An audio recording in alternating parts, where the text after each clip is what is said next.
Morning, everybody. Ben and Woods, 97.3 The Fan. That's the opposite of a guttural. Yeah, that's a scream in agony, everybody. Good morning. Happy Friday to you. It is a positivity Friday here on Ben and Woods. It's not. I couldn't bring myself to do it. We are here. It is Friday. TGI MFF is what I say to that. It's been a really rough week of Padres baseball, for sure. But, listen, life goes on. We'll be all right. I'm Woodsy. That's Paul Rindle. He's the executive producer of the Ben and Woods program. Morning, Paulie. Hey, how are you? We got, bro, he is, it's that feeling.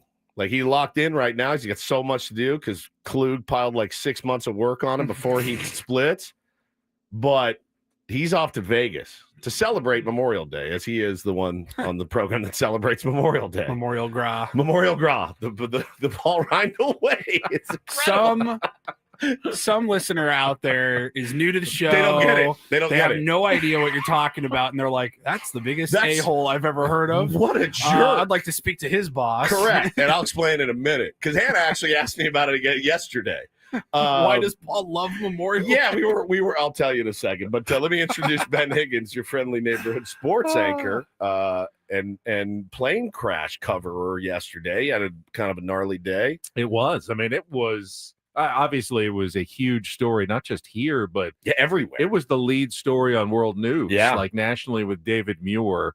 What happened literally about a half a mile away from us right here. I'm sure you saw all the coverage yesterday, and with, everybody at Channel 10, spurred into action for breaking news. They asked if I could sit in with Kimberly Hunt and anchor the news last night on a big night. So got to try my hand at a major day of national news here in San Diego, which was a little nerve-wracking.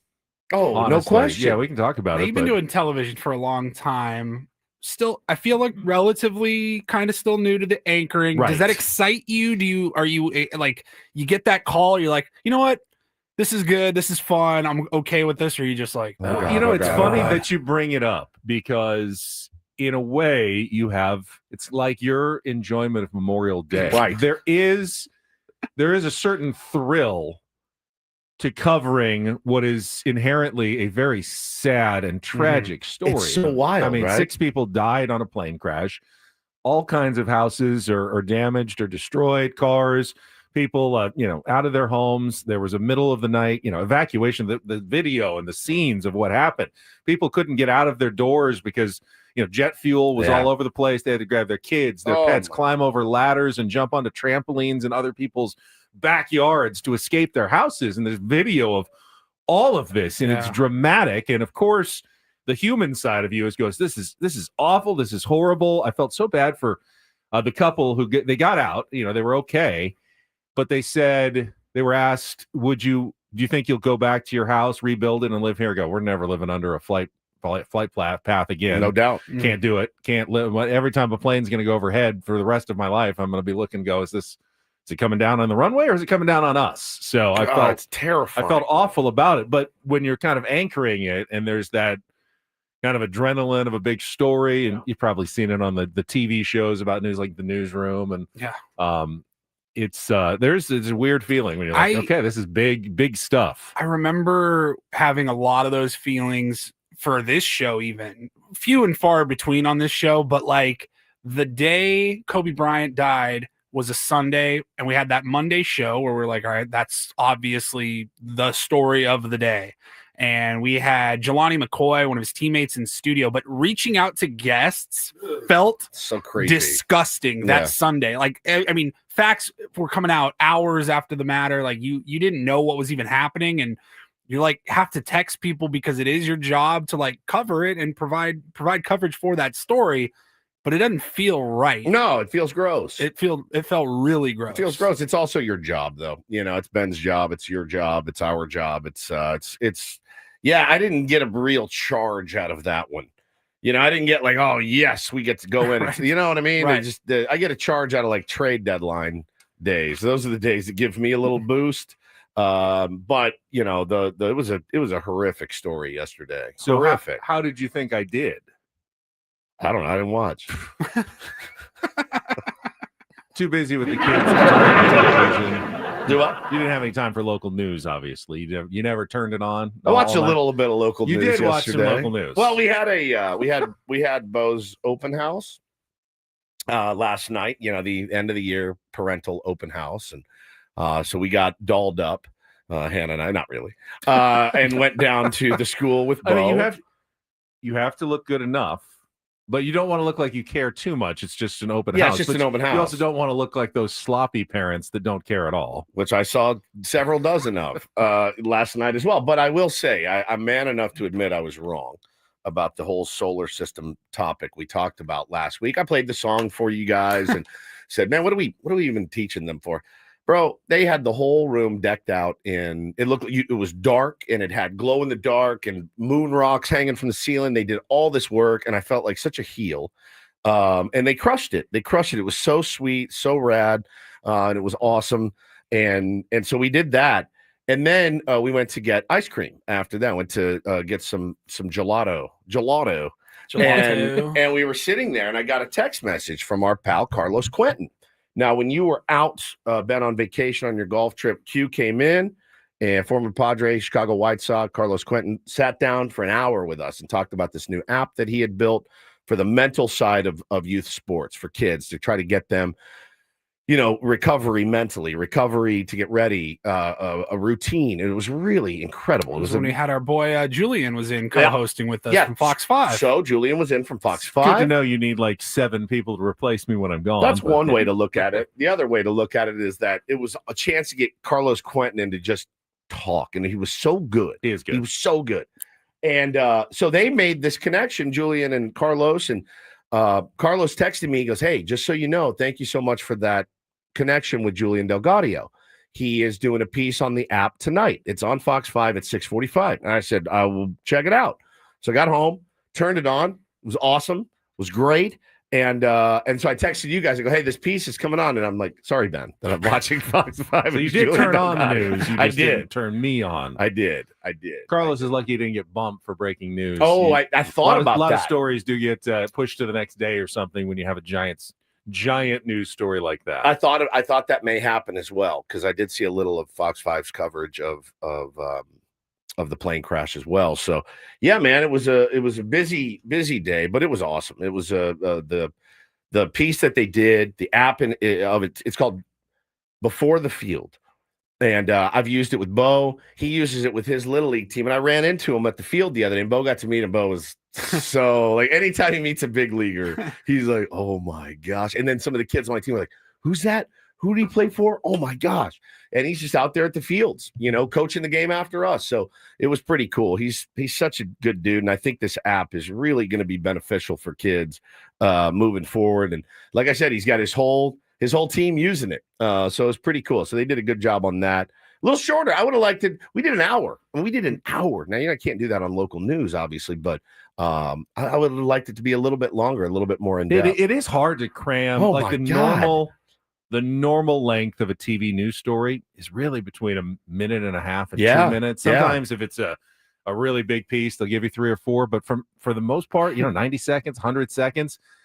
It's so hard to condense one it all don't do down. this story. Pretty much. Oh, yeah. Less than that, even. Less than that for one television news story. And you cut so much out. I'll do 20, 25 minutes of interviews and then end up using 32 seconds of the 25 minutes when I cut it down into, all right, I'm taking this soundbite. All right, it's a 28-second soundbite. Now I got to get it down to 8 seconds. So it's like, do you feel like accomplished afterwards, or do you feel like you wasted a ton of time? Both. I feel, it is a skill to be able to put together something that still flows, works, still conveys the information. It works while condensing it down. I feel worse for the people that I interview. Like I'll sit down with someone and we'll spend 10, 15 minutes on camera talking. And then I feel like they're going to watch this story and realize I used 11 seconds of that entire interview to help make my piece. Yeah. And I go, they're going to feel like they wasted a bunch of time, but I needed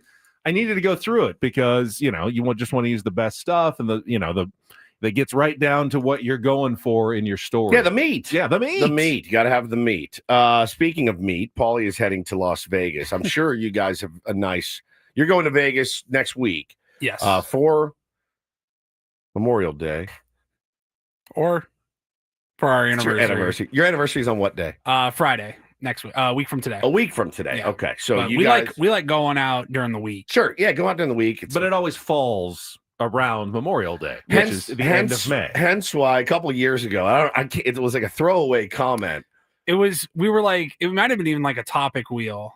And it was just like, what's your favorite holiday? That's what it was. That's what it was. Paulie goes, I think Memorial somebody Day. had said Christmas already, and I don't know what everybody else said. But yeah, without even thinking, I said I love Memorial Day because 5 years ago, when my wife and I planned our Zoom wedding, we specifically planned May 30th because we're like, hey, there's always going to be a 3-day weekend, either before or after, shortly after our anniversary. Smart move. We'll get out of town every year, good excuse to have some time away or whatever.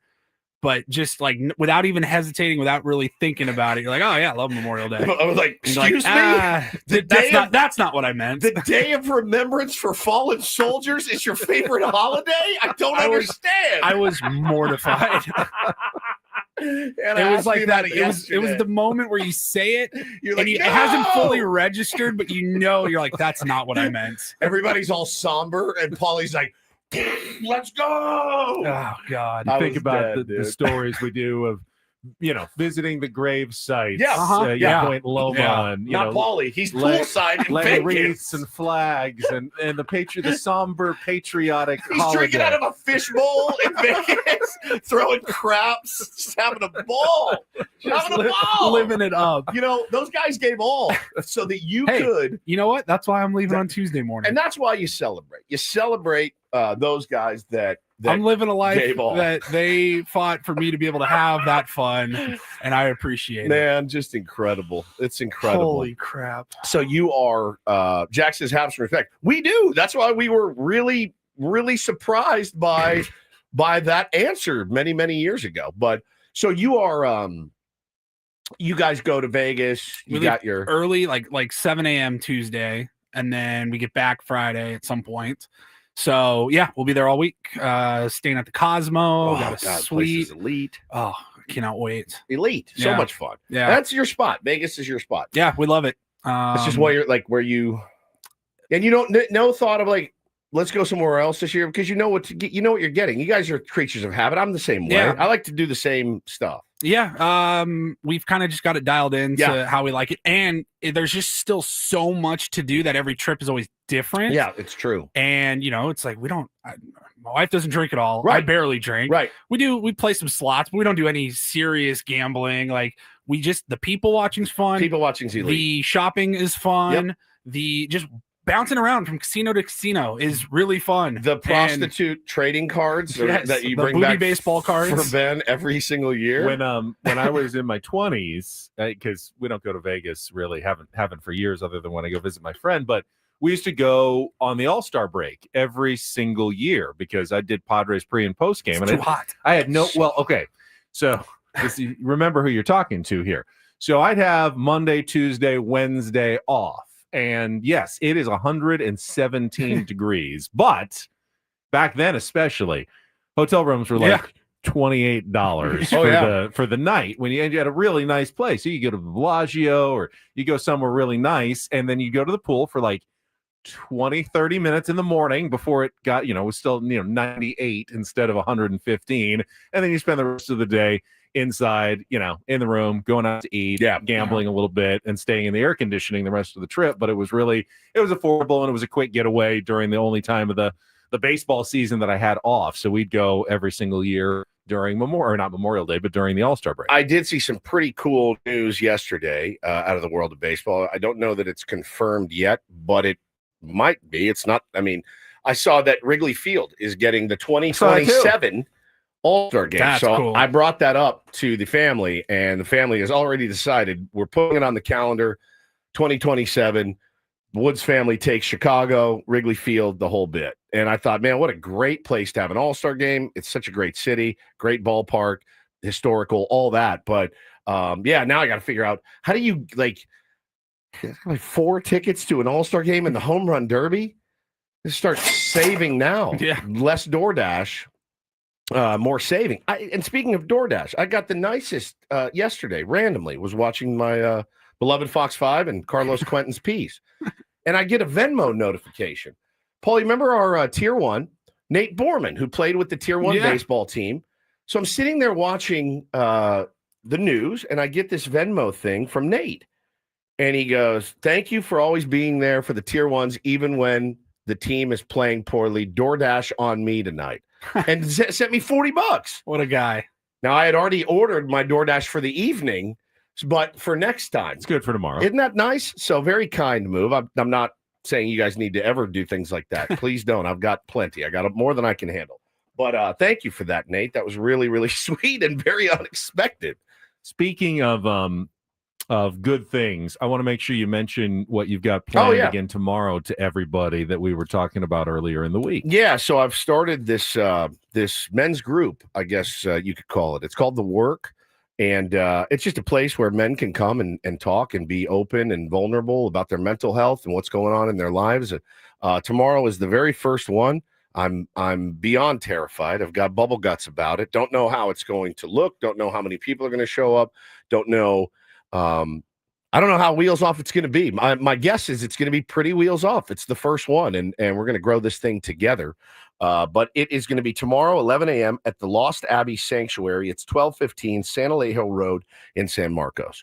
So no frills, guys. I mean, there's not going to be coffee and donuts. Bring your own coffee. Bring your own donuts. Bring me a donut. Not a 97.3 The Fan event. There won't be a prize wheel. Nope. We won't be giving away rally flags or towels or anything. I honestly, I don't want to hear your thoughts on Tirso Ornelas tomorrow. I don't want to talk about the radio program. This is about our lives and trying to help take away a little bit of the stigma that's attached to men's mental health, of which there is still a big one, a big one. And so that's just something that has been on my heart and my mind to do. And yeah, man, I just had to kind of take the first step. And thank you so much to my friend Tommy Arthur from Lost Abbey, who offered this place up. He's coming down early. He's going to set up chairs. I'm bringing the big microphone thing, kind of a mini PA that I have. So you'll be able to share. You'll be able to listen. And that's it, man. Just a place to come for guys to feel comfortable being there. And that's it. So tomorrow, 11 a.m. at the Lost Abbey Sanctuary. Looking forward to seeing you. Woods is he is a mental health champion, I think, in San Diego. I know you're not trying to be that, but you've been so open about your own, struggles, failures, and successes over the years. It's not easy to do on the radio, to be as honest and transparent as you always are. And I think you set a really good example for everybody out there, especially guys who are obviously sometimes afraid to talk about things that their fears, their stresses, their mental health. And it can be difficult, and you're trying to create a safe space, essentially, that people can talk about it. Yeah, pretty much, man. And again, it all just boils down to hey, if you want to be better, we can all be better. We can all be better husbands, fathers, brothers, citizens, really is what it boils down to. So yeah, that's it's weird to say I'm excited about it, but I am. I'm excited, and hopefully people enjoy it, and hopefully it doesn't go completely off the rails. But we're gonna figure it out tomorrow. We're gonna be with each other, and that's really the most important thing. Just to look at each other in the eye and say, "Hey, man, I'm going through exactly what you're going through, and things can get better." Well, it is a Fryer Friday. Obviously, the team is coming off a very, very tough week, but we will set the menu for the program after a very quick check of traffic here with Kelly on 97.3 The Fan. From the 855 Get Ross Traffic Center, protecting San Diego after accidents or injury, here's Kelly Danick. Traffic is brought to you by Park 101 Multi-Level Sports Bar and Restaurant at the Carlsbad Village. Good morning. We made it to Friday. Things are looking pretty good on our roads. Just a few things to mention here. Northbound side of the 163 before Washington Street, somebody dropped a surfboard in lanes. Yikes. Southbound side of the 15, just past Arrow Drive, some plywood reported in the slow lane. Also, keep in mind, in the wake of yesterday morning's plane crash in Murphy Canyon, you're going to find some closures in place. Santo Road remains blocked between Arrow and Sculpin, and some other streets in that area are closed. Park 101 Sports Bar and Restaurant in Carlsbad. Catch the game with your fellow faithful this weekend as we take on Atlanta while sipping 22 ounces of Estrella Jalisco out of a souvenir bat. What? Park 101, Carlsbad Village, proud sponsor of the Padres Radio Network. I'm Kelly Danick with Ben and Wood, San Diego's #1 sports station, 97.3 The Fan. Now we'll get to I our love when Kelly cracks herself up. Kelly's laughing. She's getting ready for a 3-day weekend too. We will get to our Padres crap up coming up next. Hey, what did we ask for? We asked for slug, some clutch. Padres gave us everything we wanted except for the thing we actually wanted, which was a victory. And we'll discuss yesterday's 11-inning, 7-6 loss to the Toronto Blue Jays. It looked a little different. The result, just the same as it's been for the past week. Question. Yeah. Do we have to? Do we have to? That's what I'm asking the question again. We don't have to. Do we have anything. to? I tend to think that the audience would be a little disappointed if we didn't at least touch on the game yesterday. Because I'd rather counterpoint. I could counterpoint. No. I'd rather play the entirety of Morgan Wallen's new 37-song triple-double album in its entirety and analyze each song for the next 4 hours, then come in here and talk about this 6-game losing streak again. At the very least, got to give Gavin Sheets his props. 100%.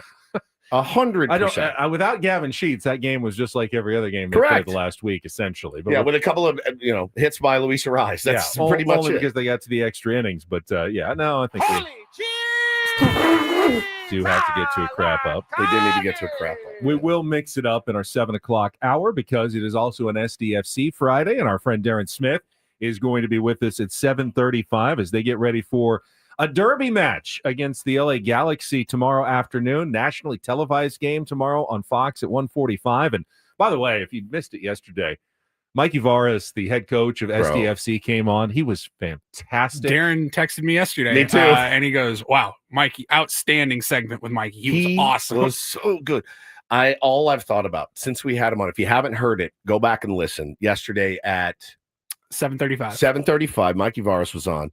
And when he said, I got to smell the locker room to know, like, who's going to play. Like, when he said that to me, I went, it's something only a manager can know.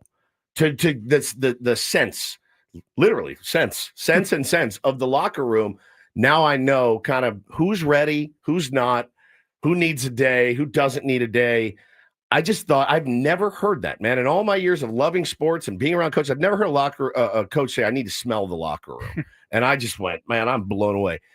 Hannah, my wife said, everything he said, he was able to be so intense, but also so calm while he did it. And I go, what a skill. I love this guy. I love it. I loved when I asked him about, in soccer, sometimes you play for the tie, right? He goes, no, we play to win. We play to win. We play to win. Now, sometimes you protect a tie at the end. Yeah, for sure. Until then, we are playing to win and 3 points every match. He was great. We'll talk to Darren about it. 7:35, and it is a Friar Friday. Now, it's not a Shilty Friday, but Padres aren't ducking us after the tough week because we will be joined by the president of baseball operations and general manager, AJ Preller. Good morning, guys. Going to be with us at 8 o'clock.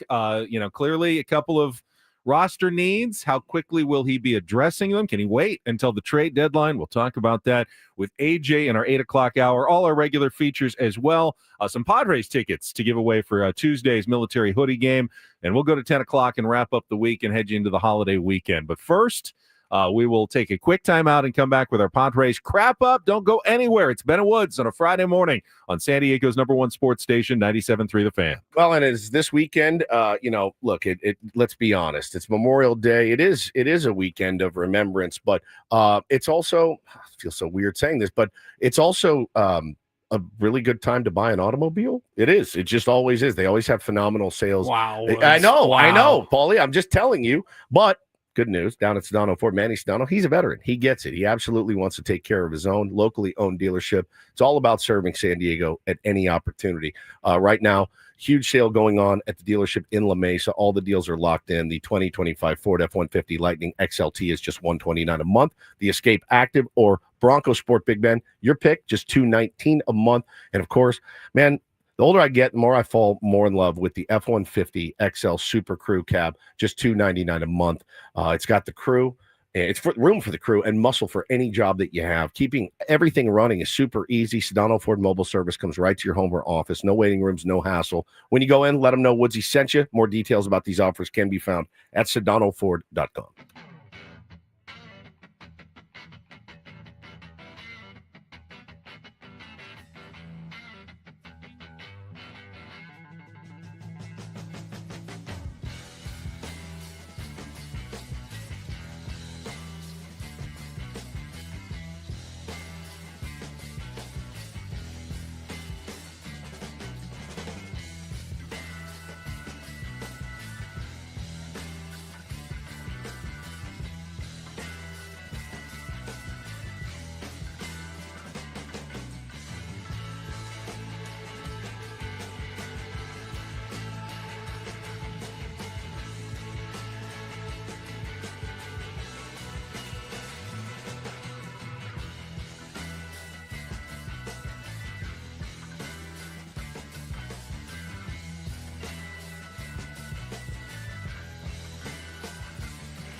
Hey players, things are about to get real here in San Diego. Introducing the all-new Jamul Casino Resort. With a 200-room hotel tower, exciting new eats and drinks, plenty of new places to play, and a luxe spa and salon. Hello, rooftop pool and deck. It's where players can play their hearts out and enjoy all the perks that come with it. It gets real this summer at the all-new Jamul Casino Resort, the players' place.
Hey players, things are about to get real here in San Diego. Introducing the all-new Hamul Casino Resort. With a 200-room hotel tower, exciting new eats and drinks, plenty of new places to play, and a luxe spa. Got a nice text from listener Dan, who said he was flicking through the channel, saw me anchoring, and said, "Wow, Ben anchoring." Said, "I watched the whole show. You did awesome." Said, "Thanks, Dan." He said, "You're a natural. Maybe your new calling." Well, what's wrong with my current calling? I feel like this is my calling. I don't need a new calling. I mean, I appreciate the support, and thank you for watching. And Well, we talked about you becoming a full-time anchor.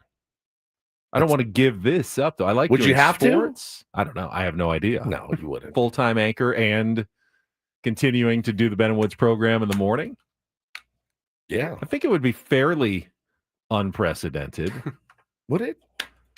Well, I don't know. I mean, I can't think of any of at least our local anchors who also hosted a radio show at the same time. That's true. There is more. I mean, if you're the full-time news anchor, they want to send you out and do some stories and stuff during the day, like big interviews. You know, Kimberly will moderate like debates and things like that they record during the day. So I'm not saying it's impossible. I'm just saying that wasn't my idea. Wasn't to change my calling. I feel like I found my calling here. Yeah, I feel like you have I to. hope so. Yeah. I hope the audience feels the same way as well. Well, your calling is going to be turd polishing the San Diego That's what I do Padres best. this morning, and I don't know that there's anybody better. That is what I do best. And we can get to aforementioned polishing. I love it.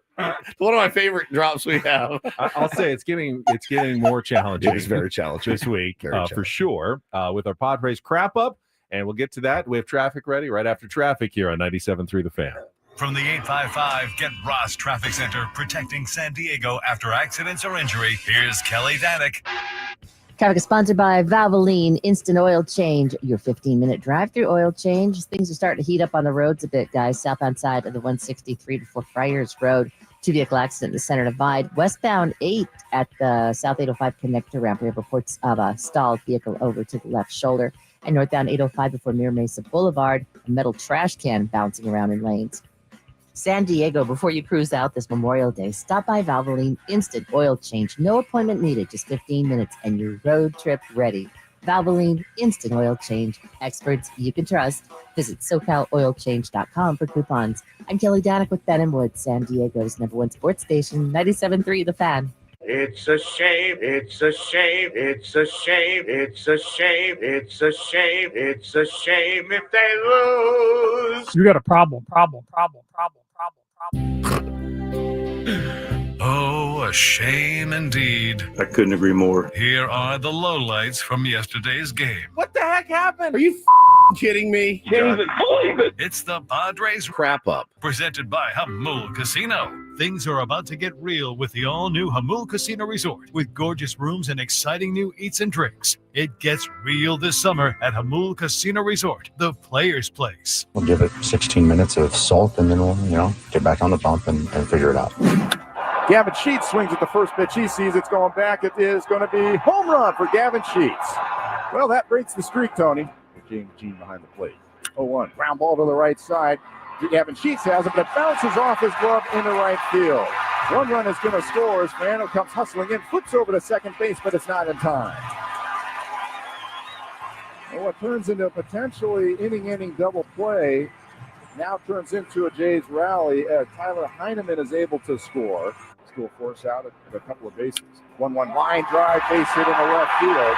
Bichette is going to score. Here comes the throw. They're going to hold up Barsha. A quick throw over to third base is not in time, and this game is now tied on the RBI single by Addison Barger. The inning continues here for the Jays in the third. Left-hand hitting Barsha waiting in the left-hand batter's box, waving his bat. 2-1 pitch, swung on line drive towards center field. Jackson Bell racing over, reaches up, makes the catch on the run.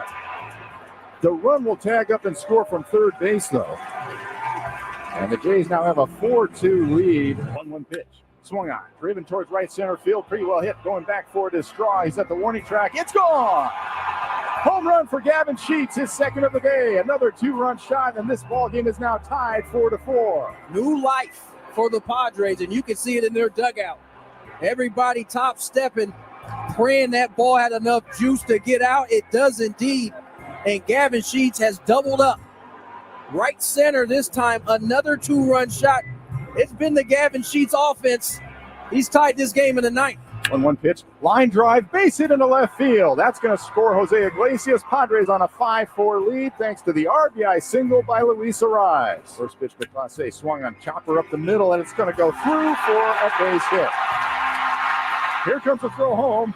It's not going to be in time. And once again, we have a tie ball game. 2-1 offering.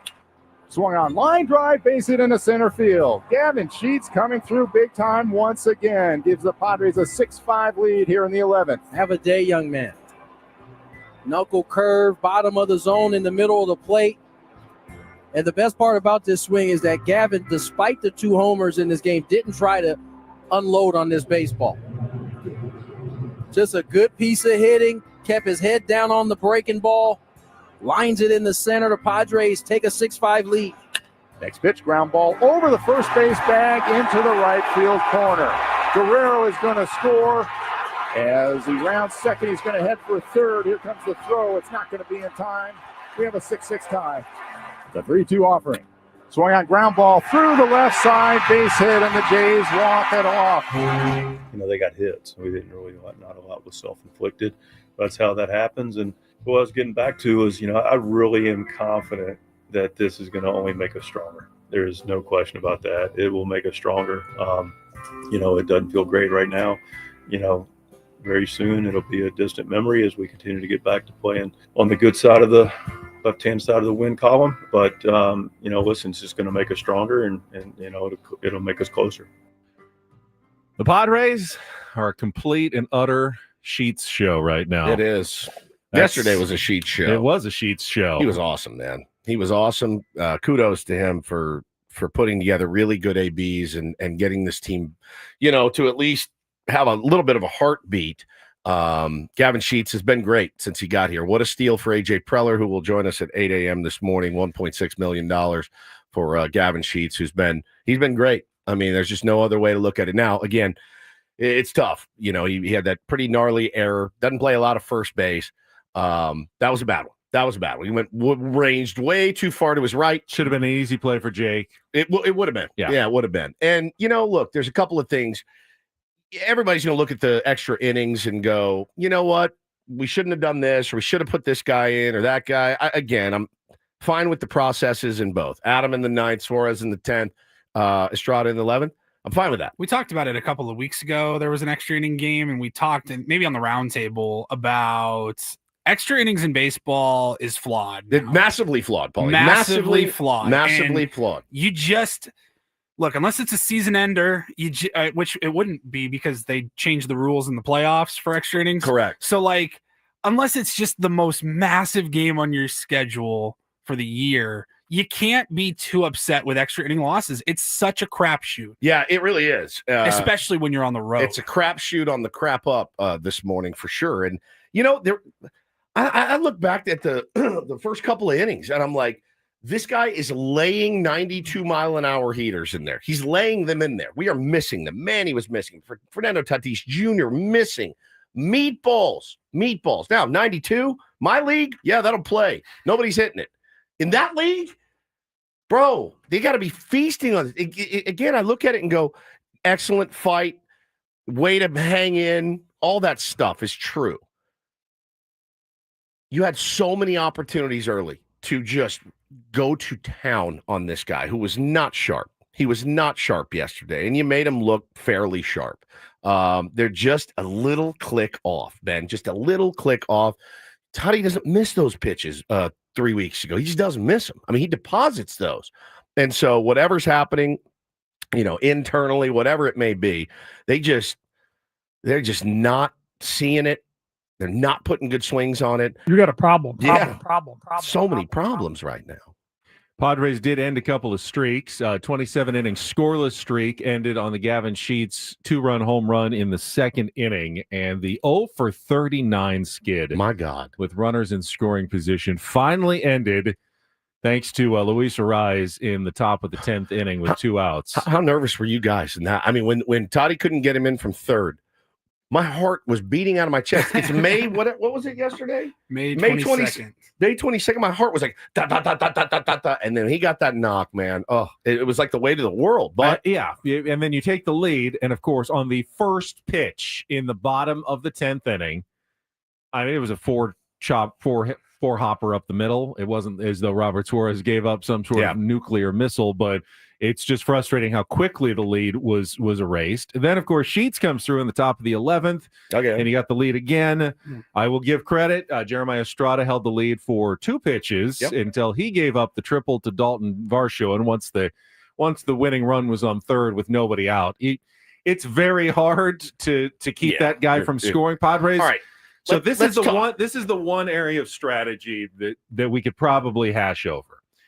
So Mike Schilt intentionally walked the next batter, and then set it up. Runner on third, nobody out, winning run. So you got to keep that guy from scoring. He needs to not score. So he intentionally walks one batter, but then first and third, out. But then he goes out to the mound, has a big discussion with the team. Not Ruben Niebla. It was Mike Schilt who came out to the mound to talk to Jeremiah Estrada and his crew, and they decided not to walk another batter to set up a force at the plate. So first and third, you can't go for a double play because you lose the game on a double play. So you have to get the next out. So, and Estrada does. He gets Clement to fly to medium shallow right. They don't test Tatis's arm, so you get that first out. So now it's first and third. First and third, one away. And you've got the possibility of an inning-ending double play. Well, you could have questioned it even before that. Why not walk the bases loaded and make the force out at home, maybe even a home to first double play? Yeah, you still bring your infield in, right? Right. You bring your infield in, but Ben, we were texting about Ben. In the moment, I couldn't think of a good reason why you wouldn't just walk the bases loaded. And what was yours? Pass ball? So if you walk the bases loaded, you're with 3 batters coming up. You've got the danger of a walk that forces in a run. Pass ball would score either way. Pass ball scores either way, but the danger of a walk to force in a run with 3 batters to get. Plus, I think you had a righty up in Clement, who you maybe thought that Jeremiah Estrada could strike out or get a pop-up, which he did. I wonder, though, with Lucas up. Lefty, you had the bottom of the order below him, Clase. I think Springer had come in as a pinch hitter, so maybe you don't want to get to Springer and you try to get the next 2 guys out. But you had Lucas up. He had already homered off you earlier in the series. Was having a decent series. He's a lefty, and you bring the infield kind of in, like not double play depth. Yeah. It was in to try to cut off the run at the plate. I wonder if the shortstop, and I believe it was Iglesias, had been back at normal double play depth. Feels like a no-brainer. If you could have turned the double play there. Now, I believe they all have some good speed there at the bottom of the lineup, tough guys to double up. And if you try it and you go 6-4-3 and the guy beats that at first, you lose the game. If you get the short grounder to the drawn-in infield, you can go home and you can keep the game going that way. There's no 100% right answer feels to like what Mike Schilt did, but feels like he made his pitch and got the ground ball that he wanted. Just the guys were out of position. When he came off the bat, I thought, ooh, that could be good. That could be the end of the inning. Yeah. And it just wasn't. It was in the hole, 5.5 hole, not right to the shortstop where I thought it was going. So that certainly you can probably, and I imagine Mike Schilt did afterwards, went, I wish I had gone the other way. Of course. But you don't know in advance how it's going to work out. And I think either choice would have been defensible in that situation, because you'd hate to he hits a soft grounder to short and you go, game over. If we had brought the infield in, they could never have scored on that play. We would be fine. Instead, they win the game because we couldn't turn the double play, and you're lamenting it the other way. There's danger in either choice there in the 11th inning. Sucks. I mean, look, at the end of the day, and I said yesterday, the 14-0, that yesterday hurt me worse than 14-0 by far, man. It was up and down. And yes, tip my hat. Great job, Gavin Sheets. Great job, Luis Ariz, driving that run in, getting that monkey off our back, getting that streak started. We got a new streak to go. Great. At the end of the day, it's still an L. I feel like Ben right now with what I'm about to say, but if you remove the other 5 losses leading up to that, that's a loss you can usually. It hurts. It sucks. It sucks. Doubt. But like that's a back and forth against a decent offense, good team on the road. Like you can wrap your head around that loss and be like, look, they battled on the road in extra innings, man. You're kind of up against it. tip your cap, whatever. It's when it's the sixth one in a row, The compound. where it really hurts. And to me, the most troubling thing is Manny and Tatis 0 for 9 with 4 strikeouts. Terrible. Combined. Terrible. To just they get nothing. I mean, at least Jackson Merrill looked a little more Jackson Merrill-like with a couple of hits yesterday. But, if both Tatis and Machado are struggling at the same time, there's never going to be a time where the Padres look very good. They may win a game or two when Manny and Tatis go 0 for with 4 strikeouts, but they're not going to win often when both of those guys are struggling. And they both continue to look like they are off right now. And there's not much you can do other than keep playing them and hoping that they get themselves out of it, because you're not going to bench them. And everyone says give Manny a day off or give Tatis a day off. Everyone's saying you can't. How do you in good conscience play it out in your head? All right, let's give Manny today off and play Iglesias at third and Xander at short. All right, Iglesias has a good game and you win. All right, so Manny, you're just on the bench now until you lose? Can't. He's coming right back in the next day. You can give anybody one day off, but there's really no fixing this until Manny and Tatis start playing better. And the only way they start playing better is if they are playing.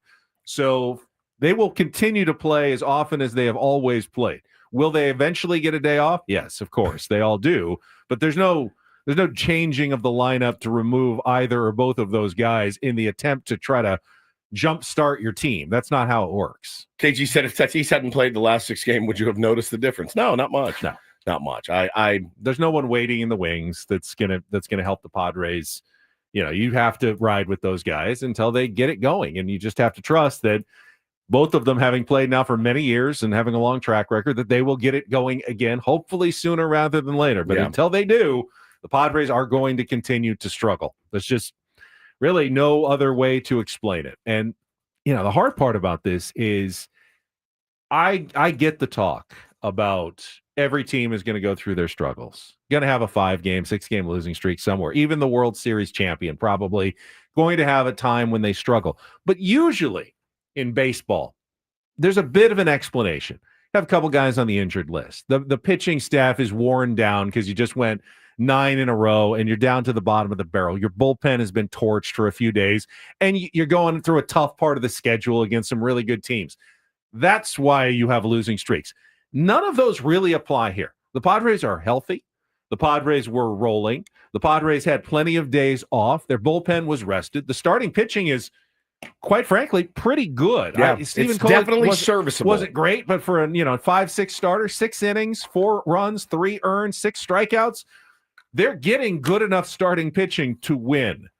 And they are still struggling. There's no real explanation for it. They went from a really, really good team, snap your fingers, and they've turned into a really bad team. Yeah. And there is no obvious explanation for it, which is probably driving our 8 o'clock guest, AJ Preller, out of his mind. You want to at least have I know what's going on here, and we either can wait it out, things will change, or I can do something. I don't know that there is an explanation right now other than everybody got cold essentially at the same time. Yeah, and again,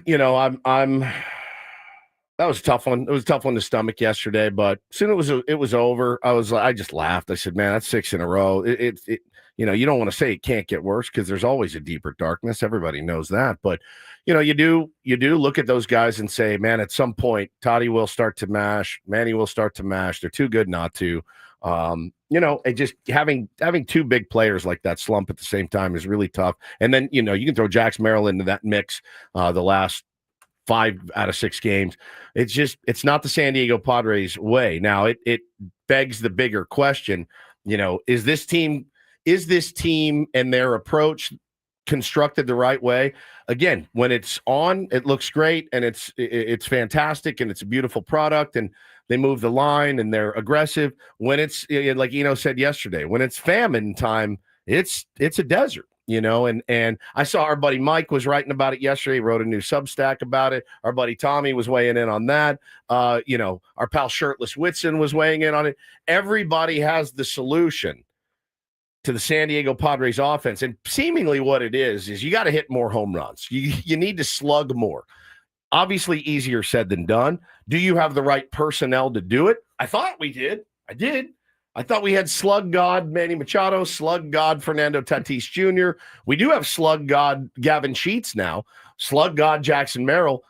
Nobody's getting the job done. And I think that's really what you look at. Hey, if Manny's hitting, Tatis is hitting, Merrill's hitting, I don't think we lose 6 games in a row. Absolutely, they don't lose 6. They don't lose 6 games in a row. That's it. I mean, that's your very basic answer. Hey guys, you guys need to hit. And if you don't hit, we're not going to win. Very many. We'll win, like Ben said, a couple here and there. Certainly. We have too good at pitching not to. And I see some comments about Tatis looking, mentally out or sad, or Manny obviously was lost focus the other day with all the errors. Why? I mean, they're not, again, they were completely locked in. And then correct. What happened 6 days ago or 7 days ago that they decided, God, we're so locked in. Let's stop being locked in. Right. What happened? I have no idea. There's no explanation for it. That's very the bizarre. confounding part. Now, do you agree with what Mike Schilt had to say? I thought that was, the shiltiest of Schilt that we've ever heard. It's about as shilty as it gets. After the game. We'll get to that next year on The Fan.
That's Schulte audio, Benny. But it's the all request hour on Ben and Woods 97.3 The Fan. It's Friday all request. Commendatory in the chat said you guys are avoiding Jake Cronenworth's struggles as usual. Look, we like Jake as a person, and I like Jake as a player.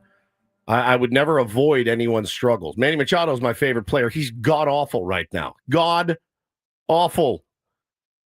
I need my captain to step up his game. Period. The end. So. Jake, by the way, I just looked up his numbers. He was on base twice yesterday, hit 2 absolute missiles right at guys, which sucks. I mean, granted, at the end of the day, it's no hits, but on base twice, trying to help you win a ball game. His numbers are actually pretty solid, dude. His OPS is 823. His OPS plus is 132. Anything over 100 is great. And he's at Jake's 132. having a really good season. He really is. Now, lately, he's not hitting for power. Lately, he's been getting a little unlucky, I think. I'd say a lot unlucky. So Jakey's not somebody I'm worried about. And again, okay, my 7-hole hitter, like, bro, it's Tatis, it's Manny, it's Merrill. It's Bogarts. Those are the guys that need to. The stars have to star. We say it all the time. So Jake, Luis Arraez is doing everything that man can. He really can. He is really. I mean, we're doing actually seeing a different side of him. He's hitting extra base hits, doubles and triples. It's fun to watch. Now, in a perfect world where you have Jose Iglesias going, I would say Jake gets a lot of days off against lefties. He still doesn't hit lefties that well. He was hurt for a while. I mean, but you get Jake in there against righties, normal starts. You get Iglesias in there against lefties. That would be the best case scenario. I don't think Jake's ever going to be a world beater against left-handed pitching. I mean, honestly, like if Ohtani, Betts, and Freeman all decided to take a massive dump in their pants and just stop hitting entirely, the Dodgers would be up a creek with their pitching or lack thereof, with their bullpen, who had a decent game a couple nights ago, but that's really been it. If Ohtani and Betts and Freeman just said, we're not hitting anymore. We've just decided not to hit anymore. I don't know how. I mean, I don't know that you'd rip off 6 in a row like the Padres did, but it wouldn't be pretty. Their offense, which has been carrying them, it wouldn't be great if the top 3 guys said, we're good. We're not going to hit anymore. KG in the chat says Manny, Merrill, and Tatis are the boat anchors currently. 100%. They're also the engines. They're the engines and the anchors of this team pretty much no matter how you look at it. They are like, we've had games where we come in and there's a loss and we're like, bro, freaking Diaz or whatever. I'm like, I know. He's he's not supposed to be that guy. Like, I know that sucked if he struck out or, grounded out or whatever. It was unfortunate, whether it's Lockridge or Tyler Wade or I can't Jason Hayward, at those guys, Edwin Diaz, like those are the guys that were Elias Diaz. Sorry. Those are the guys that we end up picking on after a loss. And I'm like, yeah, but you got to go with the anchors and the engines of your team. Those are the guys that they're gonna make or break you pretty much every single game. Il619 says everyone at 97.3 thought 14 ABs were enough, but we keep Hayward. Is he talking about Tirso? Okay. Yeah, I would give Tirso another look. I absolutely. I mean, more than happy. More than happy I think given what is left down in the minor leagues, he's your only next option at the moment. Hayward's looked a little bit better the last couple, tiny, some better swings, I thought, but if they're not ready to give up on Jason Hayward, we're going to continue to see Jason Hayward. Once they do, Tirso's got to be the guy, and he's got to be given an extended look at the big league level. He's had an extended look, not at the big league level, but within the system, though. Yeah. It's a crap answer. I get it, but I tend to just have to throw my inhibitions to the wind and be like, look, they know a hell of a lot more about him than we do. That's how I feel about if they were comfortable giving him a chance, he'd be starting. He would have had more than 14 ABs. I don't know what it is either, and that's how I feel about Luis Camposano. And he had a very short stint up with the team, and people are like, oh, he only got 10 ABs. Yeah. He's been up every year since we started as a show, I feel like, and every year he doesn't come through. So again, some guys are just Crash Davis. Yeah, he walked a few times. He didn't get any hits, but he actually, if you look at the team stats, Luis Camposano leads the team in on base percentage at 400 right now. Yeah, I don't know how I don't know how many ABs qualifies. They may need to bring him back for another chance. Again, eventually, I think he'll hit some. I have zero personal agendas about anybody on the team. Nothing's personal.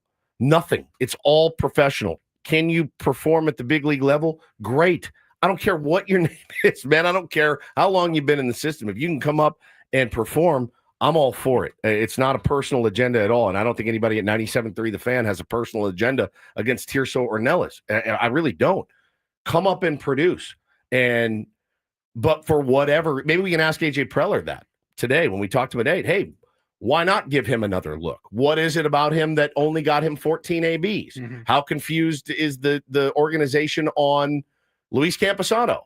Why isn't he up with the team? Do you think he could be more valuable than some of the guys that are currently here? So I think, what is a fair shake for Tirso or Nellis? 100 ABs?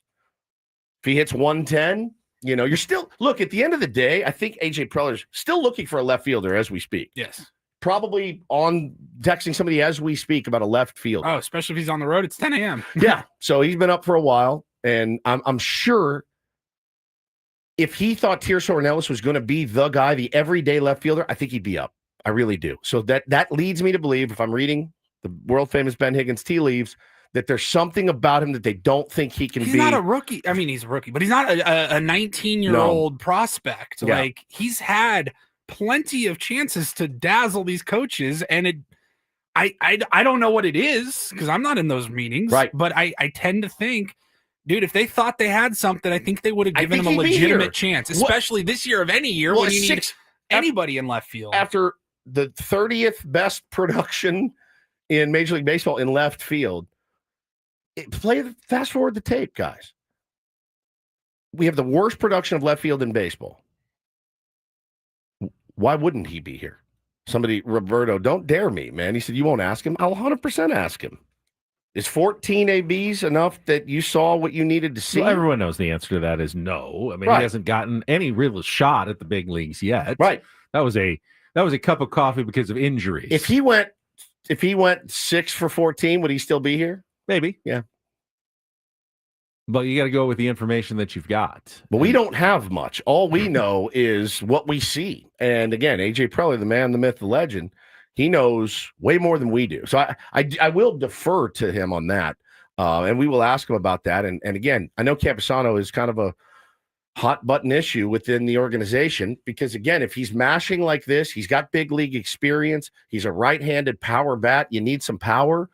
There's a reason he's not up. I don't know what it is. I don't, other than 5th, 6th time's a charm. I really don't. All right, let's talk about Mike Schilt for a second. Hey, boy. Because I do believe that Mike Schilt believes the things that he says. I thought at the beginning that Mike Schilt was simply, spinning his yarns and, this is just folksy and just says these kind of things. But now, after getting to know him and watch him for a year and a half, I do believe that when he says something, he says it with conviction. So when he said yesterday that this was this 6-game losing streak, actually a good thing for the Padres, it gave me a little pause. Yeah, uncharted territory. I mean, nobody really here's experienced that. And, I do believe I thought about the last couple, days. And then, of course, today I felt good about us winning the game. But, as you reflect back on where we're at, first of all, to your point, listen, today is exactly how you get out of it. That's just how this works. You play our game. And today, we played some good defense. Toddy, a good play, multiple good defensive plays, one cost us, but tough at bats. Guys had, aggressive throwing strikes in the zone. They got hits. We didn't really, not a lot was self-inflicted. That's how that happens. And what I was getting back to is, I really am confident that this is going to only make us stronger. There's no question about that. It will make us stronger. It doesn't feel great right now. Very soon it'll be a distant memory as we continue to get back to playing on the good side of the left-hand side of the win column. And, listen, it's just going to make us stronger and it'll make us closer. All right. The one thing I loved about that was that, and I agree with him wholeheartedly, Playing a game like that is what helps you get out of it. That I agree with 100%. The what doesn't kill us makes us stronger. Okay, that's fine. It's about as cliche as it gets. That's kind of what I was alluding to, where that's a loss you can stomach. Yeah. You lost a well-fought game on the road. Yep. It's just, it feels different when it's number 6 in a row. Do you feel, though, there's validity in what he's saying? I could see myself saying that, like, hey, I could hope that this is true. I hope that this 6-game losing streak is going to forge us and steel us against the inevitable struggles that will come later in the season. But we'll know that we've gotten through it. This is going to make us better. I don't know that I'd believe it when I said it. I don't necessarily feel it. I think he does, though. I think he's looking at this and going, this is only going to help us going forward. Like, this is something we needed to have happen early in the season. And I'm so glad it's happening right now that we can get over this. And now we know that we're forged even better going forward. I mean, that's Mike Shilton in a nutshell right there. Yeah. I mean, and again, that's not something that's uncommon for a manager, a leader to say. It is not. It's just not. And that's as cliche as it gets. But again, I did really, and I liked the playing a game like this helps you get out of it. And that I do agree with. You're telling me Luis Ariz hitting that ball and driving in that run with runner in scoring position that doesn't take some of the pressure off of them knowing that they can do it now. Gavin Sheets having a monster day lets them know that they can do it now. All that stuff I agree with. And that is how you pull yourself out of it. Now, you can go out tonight, Ben. Chris Sale on the bump, Acuna coming back, lose by 7, but you have it in you that you played a game like that yesterday. There's no moral victories for your 6th straight loss, really none at all. But that's how you pull out of that slump. I did agree with that. We'll talk more about the upcoming series against the Braves a little bit later. And, of course, AJ Preller is going to join us on a Friar Friday at the top of the hour at 8 o'clock. First, though, before we get to Don't Do This, end of the week, if you were joining us earlier in the week, you might have heard our friend John Flynn from KSON come in and talk about what they're doing, why they're trying to raise some money. This is the last day, the last couple of hours, and they're trying to hit their big goal. And so John is going to come in and remind everybody or let everybody who wasn't listening know what's going on over at KSON. Good morning, John. Hey, boys. Thank you again for the time this Hey, morning. Johnny. Something to break the Padres mood here. Huh? Yes. Doing something good for people who defended our country and are suffering from severe PTSD. It's John and Tammy's Service Pet for a Vet. And you're right, Benny. We got like less than 2 hours before we wrap this up. And we're about 10,000 and change away from our goal yet. But just got some big news that if you go to KSON.com right now and donate to our Service Pet for a Vet cause, your donation will be doubled. So we got an anonymous matching, beautifully hearted. I don't know who they are. It was Ben. Well, good. Thank you. Ben. The most generous man I know. No, but now I might want to donate. Yes. Because I like when my money goes a little bit further. That's I exactly always right. am looking God, he for a loves good that. deal. Yep. So we're telling people right now, and first of all, in all seriousness, not to bring the mood down, but the numbers are they don't lie. 22 veterans a day kill themselves because of severe PTSD because they don't feel that they have any other choice. We've been talking to veterans all week. One kept lying to his wife, saying, "Oh, I have to go back to Iraq." He chose combat more than staying with his family because he couldn't handle things here. His mind could not stop his mentality from what was going on over there. And a service animal helped him stop that and saved his marriage. We talked to somebody else whose friend wasn't so lucky and did the same exact thing, but couldn't come to grips and isn't with us any longer. That's so sad, man. And these are men and women that just did their job, and they're coming back, and some are fine, but a lot of them aren't. And the service animals have been proven time and time again to save lives. Service Pet for a Vet is going to pause for Purple Hearts here in San Diego. It takes them about 2.5 years to train an individual dog, and then they give it freely to a vet who is, really, really hurting right now, hanging on by a thread. We've been telling people, if you go to KSON.com, it's right there on the front page, Service Pet for a Vet.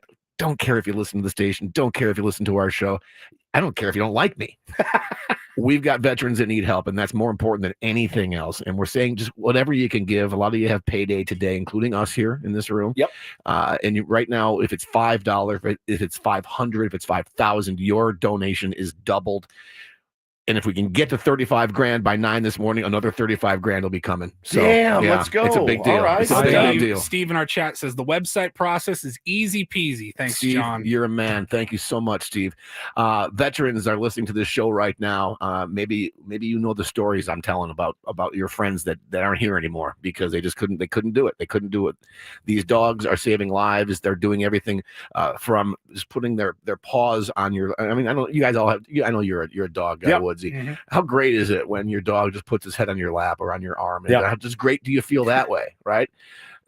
They can do that. They can get into a fridge and bring you water or medication. They can sense when you're about to have an anxiety or a panic attack before it even happens. It's shocking how brilliant these animals are and how heroic they are and how expensive they are. $35,000 to train one service animal. But right now, the number's coming up, which is really good. Yeah. And so the doubling the donation is fantastic. Okay, it's pushing. Okay, I'm good. here right here All right. on KSON.com. What do we got? 24,491. All right. So you're getting closer. This is good. I'm going to donate here, and hopefully the tier ones can donate as well. Very easy, right? KSON.com. It's the first thing you see. 2 seconds to do it. And I don't know if this is important to you or not, but it's also a tax deduction. And most importantly, there's men and women that are going to live because you're going to be able to do this before you go to work this morning or before you go take your kids to school or enjoy a long weekend. Very fitting we're doing it this weekend as well on Memorial Day weekend. So thank you, tier ones, in which I'm one of you. So I appreciate you. And I love you guys for letting me come on and crash your sports talk. Well, I mean, this was welcome better. respite. Yeah, from welcome sports talk, respite. actually. That's exactly right. Boy, how bad are the Padres playing when talking about PTSD is something you'd rather do? It's been a On long, a lighter long note, week, here's John to talk about PTSD. Good God. Exactly. Yeah, I'm a Timberwolves fan too, so I've had a real rough sports week this week. This is making me feel better. And that, by the way, is a really good point. If you're in a crappy place right now, maybe this isn't a great time for you. Maybe you need something to better your vibe. I can't think of anything just else. did it. Woodsy Super just did easy. it. It's doubled right now, guys, until 9 o'clock this morning. And let's go save some lives. These guys and women didn't hesitate to do their job. Let's do our job as civilians who hopefully don't suffer from PTSD and help some people out that do. At KSON.com, John and Tammy's service pet for a vet benefiting Paws for Purple Hearts. Thank you, buddy. Appreciate Thank you, guys. Love you, boy. John Flynn, have a great weekend. Again, they've got until 9 o'clock. They're trying to get up to $35,000, and I know the tier ones are going to support them and help them. And that just made me think. So we're not here until Tuesday because it's the long weekend. Right. The last time we had a Padres grab up for a win, Which is a dub, was last Thursday. That's been 84 years.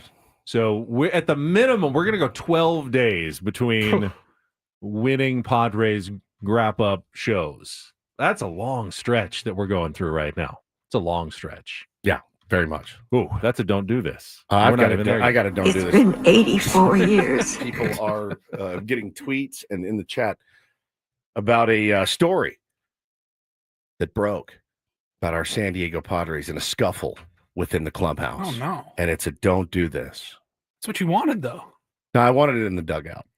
I didn't want it in the clubhouse, probably. But and, the rumor mill is going strong on this. I want to clarify for everyone. All right, well, guys, so don't do this for everyone writing me right now. Don't do this. And then Darren Smith is going to join us for his regular Friday chat about SDFC and more. It's all coming up on San Diego's #1 sports station, 97.3 The Fan. Gambling problem? Call 1-800-GAMBLER. GEGE 000-466. For a full list of games and rules, play at 7 Mile Casino. Visit 7milecasino.com. First, though, why don't you make some plans this holiday weekend to head down to 7 Mile Casino. Saturday and Sunday, you can enjoy their unbelievable brunch at Sammy's at 7 Mile. It was voted best in the South County. It's available from 9 a.m. to 3 p.m. tomorrow and Sunday. You can try their great menu items, eat them out on the patio, and then when you're done, you head over to the tables for San Diego's best card-playing action. Indeed, and you can also sit and play California-style blackjack, baccarat, Texas Hold'em, and Pai Gow poker in a smoke-free environment with no slot machines. Paulie's going to be in Vegas next week. That's all he's going to hear. All he's going to hear the whole time. Yeah, the whole time. Now, this is a much better environment. If you're a card player like myself, like you are, Benny, 7 Mile Casino. Best part, just 7 minutes from downtown.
Hey players, things are about to get real here in San Diego.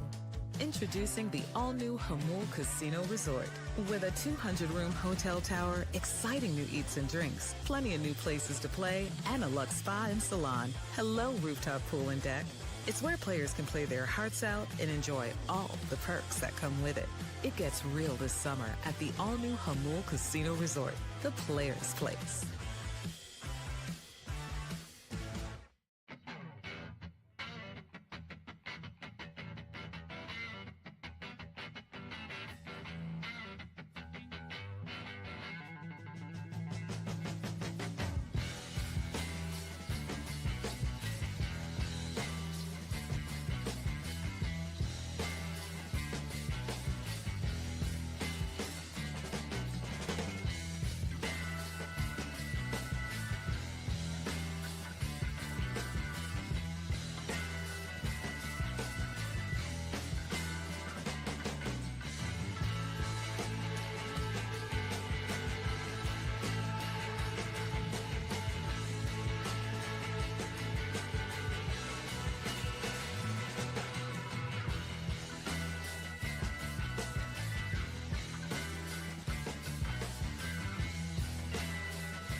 Let's get right to it. Don't do this. Brought to you by Trust and Will.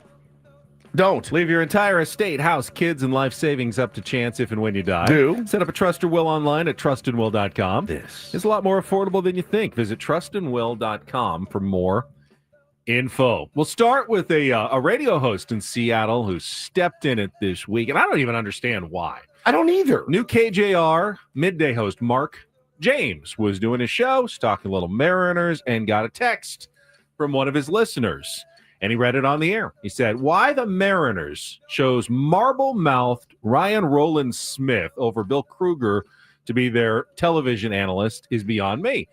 Kind of helps to be able to understand your major league broadcaster. So Ryan Roland Smith is basically their mud. In fact, when the Mariners were in town last week, they did the broadcaster swap for an inning. If you were watching, yeah, he was great. Ryan Roland Smith, former pitcher, came in and did an inning with Don, and Mud went over and did an inning of TV, I think, with Rick Riz.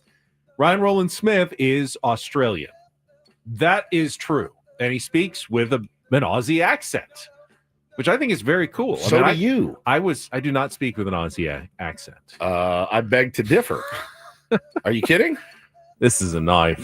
What is that? So he read that, and instead of doing what he should have done and go, hey, what the bloody hell was that attempt at an Aussie accent? I mean, instead of saying to the texter, hey, this is a knowledgeable baseball guy, solid broadcaster, good dude, everyone likes him. Right. James said, you know what? I agree with that. I really do. You can't understand what he says. I feel like I'm watching Australian rules football. And then he went on and made fun of how he pronounces fastball, which is, I assume, is fastball. I can't do it. Say that. I can't do Australian. What the bloody hell was that attempt at an Aussie accent? You're so good at it. I'm not that good at it, but I had no problem. I had zero problem understanding him when he sat in with He was Don. awesome. No, he was great. I don't even know what they're talking about here. It's crazy how he dug in on this so bad, like so hard. What happened? He get in trouble or?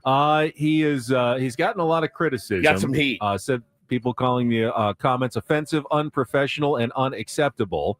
Ryan Roland Smith said, I will not ever be a guest on his show in the future. I mean, I don't even get it. That was an unforced error by a new radio host in Seattle. Yeah, it's you kind of have to try to ingratiate yourself, I think, to the locals when you move a spot. But oh well. Yeah, Ryan Roland Smith did respond because somebody posted about this a few days ago. They said today Mark James ranted at this minute on this podcast that he shouldn't be a broadcaster simply because he had an accent, and he tagged him. So then Ryan Roland Smith replied. He said, who? Honestly, never heard of this dude until I did some research over at Deadspin because, well, you can do your own research on Mark James, radio host from NESN, I think in like 2017. What did he do? He was just creeping on a girl. Yeah, there was some young woman she was like an up-and-coming actress and wanted to get in the sports broadcasting, and she gave him her number professionally. Oh, God. And he asked her on dates and sent pictures, and she eventually was like, please stop, and begging you to he stop. got suspended And moved to Seattle. Ryan Roland Smith said, you got to do better than that, mate. With the Australian flag and a kangaroo emoji. That's so good. I love that accent. I could listen to it. Calling Padres baseball. We tell people if you can't stand listening to us, simply just switch off the radio. One of them. I can listen to one of them. I don't need two Ryan Roland Smiths saying the same thing every single night. So good. Holy cow. Guys, come on. Wake up, everybody. Got you yesterday. I think this is your fault. Me? Yeah. Oh, because I asked for it? Mm-hmm. I didn't ask for a scuffle in the clubhouse. Yes, I said, let me see some fire in the dugout. I specifically said, so you want to see them fighting each other? You said yes. Not fighting, yelling at each other. You don't want them fighting each other. I do. It good team building, I think. So yesterday, and it's carried on in today, I must have gotten 40 DMs on Instagram because Twitter DMs don't work anymore. And then people tagging the show, tagging us, tagging me. It's in the chat all morning. Have you guys talked about the scuffle yet? Did you talk about the scuffle? Well, no, I didn't talk about the scuffle because there wasn't a scuffle because Talkin' Bassabell is not a real account. At Talkin' Bassabell on Twitter says there was reportedly a scuffle in the Padres clubhouse last night following their 14-0 loss to the Blue Jays. While the players involved haven't been named, sources say it began after one player questioned the team's leadership per Ben Verlander. The Padres are currently on a 5-game losing streak, now 6, and have been outscored 32-3 during that span. Talking Bossa Bell with the exact same thing as talking baseball, the check mark, the whole thing. These are the scourge of societies, my friend. The scourge of society. These fake accounts, because they get you. They will get you from time to time, and they got a lot of Padres fans. No scuffle, guys. No scuffle. No scuffle. Everything's fine. All right, finally, a little do this. DD mega doo-doo. Nice moment orchestrated by the New York Yankees, who were celebrating Fleet Week in New York City. So Clark Schmidt, one of their starting pitchers, was not pitching that day. So they asked him, as they often do, hey, you're going to be catching the ceremonial first pitch today. Doesn't think much of it because he does it a bunch. So he just goes out there, whoever, dignitary comes out, throws the first pitch, you catch it, shake his hand, and then you're supposed to actually stick around for a picture afterwards. I didn't realize that, but when I did it. So he goes out there and they surprise him because the person who was throwing out the first pitch was his dad, United States Marine Corporal Colonel Dwight Schmidt, who spent 10 years as a pilot in the Marine Corps, 20 years as a reservist, and didn't know he was coming out there. So really cool moment for Clark. His dad, incredible, has also been a Delta Airlines pilot for 2 decades, and a couple of times he's actually gotten to pilot the Yankees charter jet as well and fly that's right. son around, which is he called that the magical experience and one of the most fun things he's gotten to do. So a nice moment orchestrated by the New York Yankees for a little do this and don't do this on a Friday. That was Don't Do This with Ben and Woods on 97.3 The Fan. All right, we got a big game tomorrow at Snapdragon Stadium, SDFC, a derby, as they host the LA Galaxy. Darren Smith, SDFC broadcaster, friend of the program, going to check in for his usual Friday segment. We will get to that coming up next year on San Diego's #1 sports station, 97.3 The Fan. Quickly, gang, let me tell you about Loan Pronto. If you've maxed out your credit cards, if you're struggling with high interest debt, and a lot of people are, you can pay it all off in days with Loan Pronto's rapid equity loan. You can get cash out now without touching your low rate first mortgage. No appraisals, no waiting, no BS. The Rapid Equity Loan Program is pretty incredible. One client just got $300,000 approved in under 24 hours. They paid off debt, renovated their kitchen, cut their monthly expenses by $1,800. Pretty big turnaround for them. So Loan Pronto, instant approvals, low rates, no hard credit pull up front. Your home's equity is yours. Use it. Get cash out to consolidate your debt down to one easy, low monthly payment. Call Loan Pronto now. They'll give you a free instant appraisal for your home. See how much cash you could get out today. They're A+ rated by the Better Business Bureau, have nearly 2,500 5-star Google reviews. Their service is off the charts. Call now. Get the conversation going. 619-207-4336. LoanPronto.com. 619-207-4336. Get debt relief now at LoanPronto.com. Equal housing lender, NMLS 1661781 on approved credit, NMLSconsumeraccess.org.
Hey players, things are about to get real here in San Diego. Introducing the all-new Hamul Casino Resort. With a 200-room hotel tower, exciting new eats and drinks, plenty of new places to play, and a luxe spa and salon. Hello, rooftop pool and deck. It's where players can play their hearts out and enjoy all the perks that come with it. It gets real this summer at the all-new Hamul Casino Resort, the Players' Place.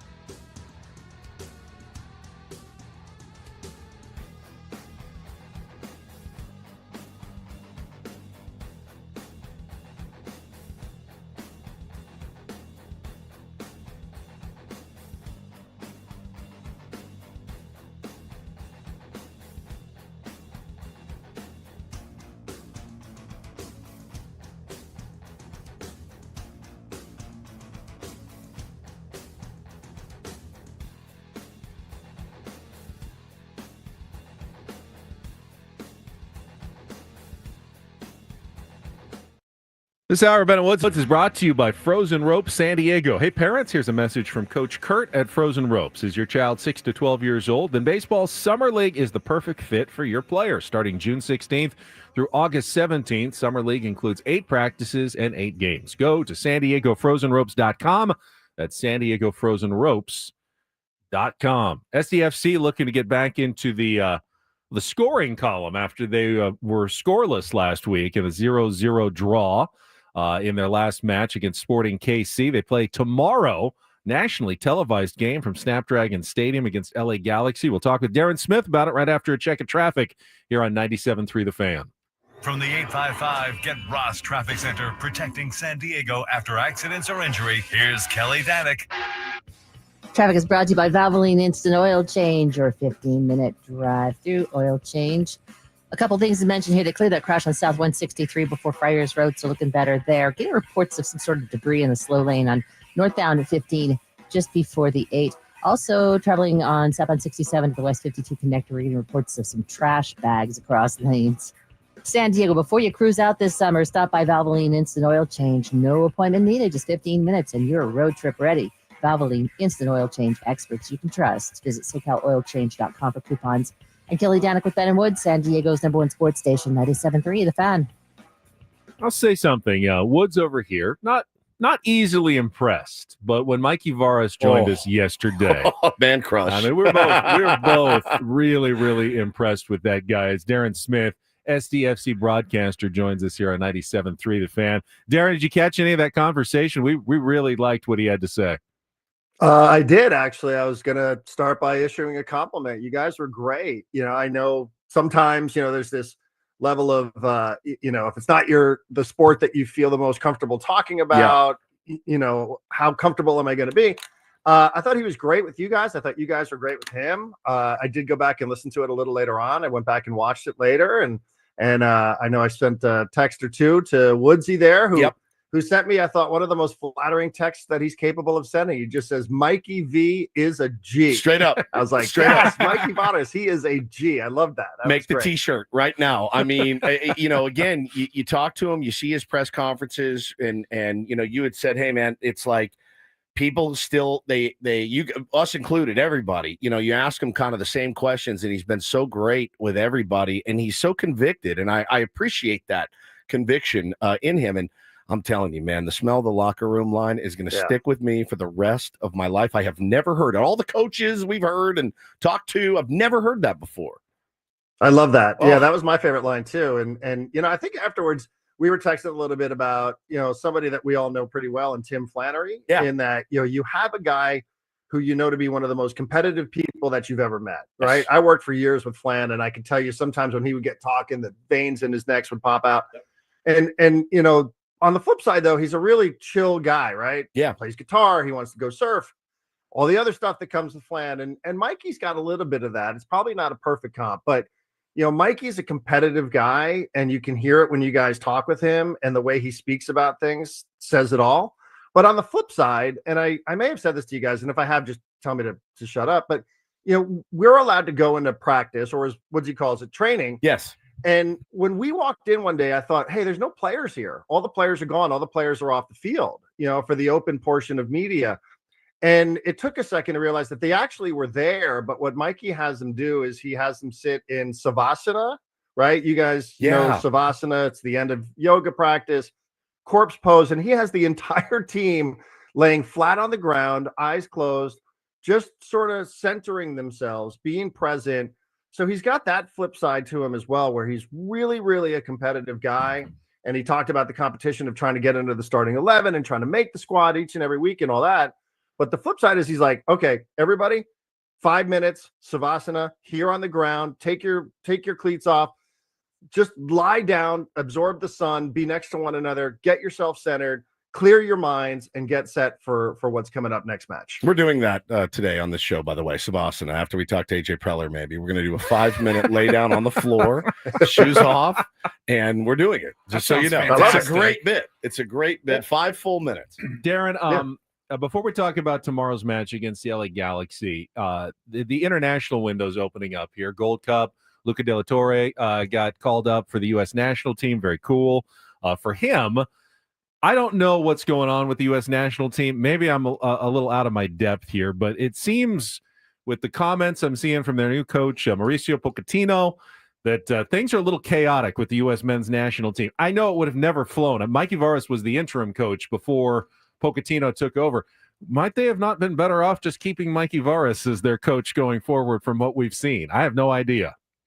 Maybe he's not as big a name as the guy that they have now, but he could be someday. Sometimes it's not about the name, sometimes it's about something more than that. So got to give this guy a chance. Obviously, he hasn't even had a significant match yet. Yeah, but it's I think just one of the things that he did early on is he said, I thought, a pretty bad tone in that the U.S. was playing against Mexico, right? Like the arch rivals of one another. This is supposed to be an important match, and they were playing in a friendly. So I grant you, there were no stakes there. And, Pochettino sort of was like, yeah, it's okay. If players want to go back to their European clubs, they can go ahead and they can do that. And Mexico won the match 2-0. And I just thought he didn't understand what it meant to fans of the U.S. and Mexico to treat the game like it was the U.S. against Trinidad and Tobago. And I can't help but wonder if that didn't have some sort of lingering impact. Plus, I'm not saying that a foreign-born manager can't be a good manager for the national team. But, is this something that he wants to, is this a calling for him, or is this just a job? And, I think it's probably more the latter. I think what Pochettino's using the U.S. for is to try to get back into managing at a high level again. So, this isn't some lifelong calling for him where it's like, I've always wanted to be the manager of the U.S. men's national team. And it doesn't mean it can't work. It just means that, you're going to have to prove yourself. And I think early on, it's just not been the right message. I hate the fact that a lot of our players are just choosing not to play in the Gold Cup. That's not the kind of thing that would fly in a lot of other places. And granted, the U.S. is not Argentina and the U.S. is not Germany or England. But, in order for us to get there, especially with the World Cup coming up next summer, that's not a great place for us to be, to have our players saying that this isn't important enough for them to go and represent their country in a competition where, you can go out there and there are stakes and there are things to win. Yeah, I mean, and it's kind of the manager sets the tone there, and I love the tone Mikey Varas has set for SDFC.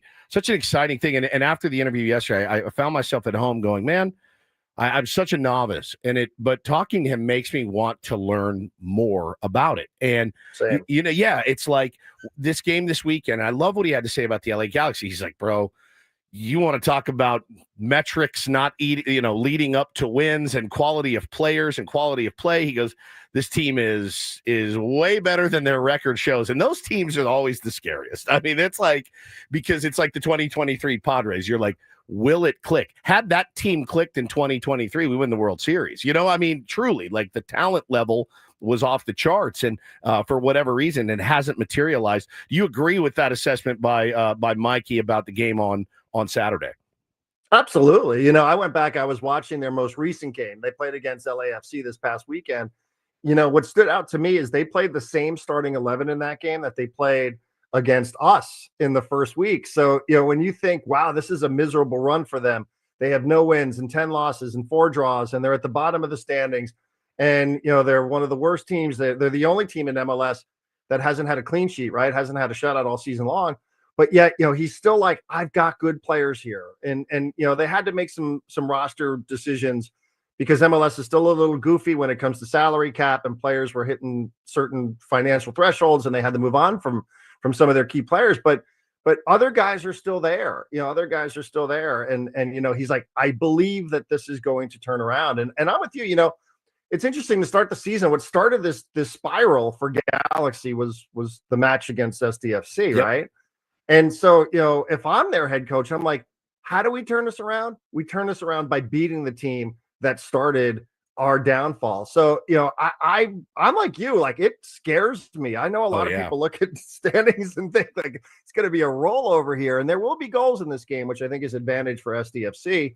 But I do worry about that sort of stuff because, like Mikey said so well, they still are the champs until somebody else is the champs, and they still have that championship pedigree in there inside of the locker room. So they're playing a little bit better. They've scored a little bit, 4 goals their last couple of games. Some of their star players are starting to wake up and perform as well as they have all season long. So it's not just a sleepy Saturday afternoon at Snapdragon Stadium. It's gonna be a battle.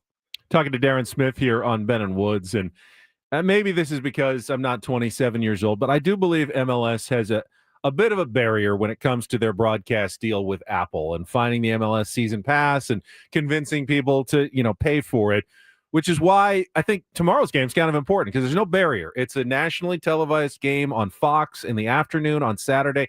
Anybody can watch it. Do you kind of what's your take on the broadcast deal that MLS has and how important this one is? Because anyone can tune it in and maybe get their first taste of SDFC this week. Yeah, I like the idea. I like the concept of Apple. I think it's a good product for the people who are there. I think the challenge that the league has faced is that not everybody is there. To your point, Ben, you're not 27 years old, but I like the product. I mentioned I was watching some of the games. It's not like they are giving me VHS tapes or DVDs. I'm able to log on to Apple and I'm able to go and watch every one of those LA Galaxy games whenever it is that I want to watch it and however it is that I want to watch it. So I can watch it on my phone, I can watch it on my laptop, I can watch it on my television, however and wherever and whenever I want. So I like that. And I like that all of the teams are under one umbrella and there's shoulder programming there and there's different biographical episodes and things, and you can watch the game in condensed form. I like everything about that. I just wish it was more popular. And I understand the argument, that it's a bit out of sight, out of mind, and maybe it's easier to watch games from England or games from Mexico or wherever. But I think once you get there, it's a really, really good product. I've actually wondered if baseball wouldn't do itself a bit of justice putting its product on Apple TV. If eventually we're all going to get to the world where we're just streaming everything all the time, why not get there and control what you want to control? The other thing I like too is you get to start your games whenever you want. You don't have to be at the mercy of a television network that's going to bump you for volleyball or for some never-ending college basketball games. So I do like having the control, but I also understand the frustrations that come with it. I think once you get there, it's really good and it becomes part of your routine. But it's just a question of trying to get people there. It seems to be the challenge. Couple minutes left, E. Smith. Your thoughts quickly on the 6-game skid by our San Diego Padres. Well, I'm just glad to know that there was a scuffle in the locker room. Talking Bossa Bell made it so. God bless. Yeah, that always helps things. Yeah, it does. It does. Yeah, that always does. I think the interesting thing is the lineup, and I think that can be a bit of an overrated conversation about where guys bat. But, we had a conversation the other day on the podcast about, Luis Ariz. Do you move him up or do you move him down? Do you move Merrill up to number 2? Our friend Dylan from Letters to AJ brought up a great point. He's like, having a 1-2-3 of Tatis, Merrill, Machado, is pretty intimidating, right? Yeah. But then where do you put Ariz? Listen, I thought yesterday was a lot more palatable than it had been the previous 5 games. It's still a loss at the end of the day, right? So who cares? All losses are probably equal in most people's eyes. But, to at least wake up a little bit and take the game to extras. Hopefully there's a little bit of carryover with that. But 6 games, and I mean, it's a brutal stretch. It's a brutal stretch, and I don't see a ton that you can really do here in terms of options. So I'm excited to hear from AJ coming up at the top of the hour how he thinks this thing should turn itself around. But there's just little things, maybe just to give guys different looks. I don't know if you guys agree. I mean, I love Tatis, the production that he's giving you in the leadoff spot, but is it the best place for him to be batting, or is it just the place that he wants to be batting? I think that's an interesting question. Nice tease. Thank you. It's as if you've done this before. I always appreciate that. Oh, and Darren, real quick, you said all losses are equal. Not all losses. You doing okay from your Knicks the other night? Oh, come on. I'm a Knicks fan. That's not even like top 3. Are you kidding me?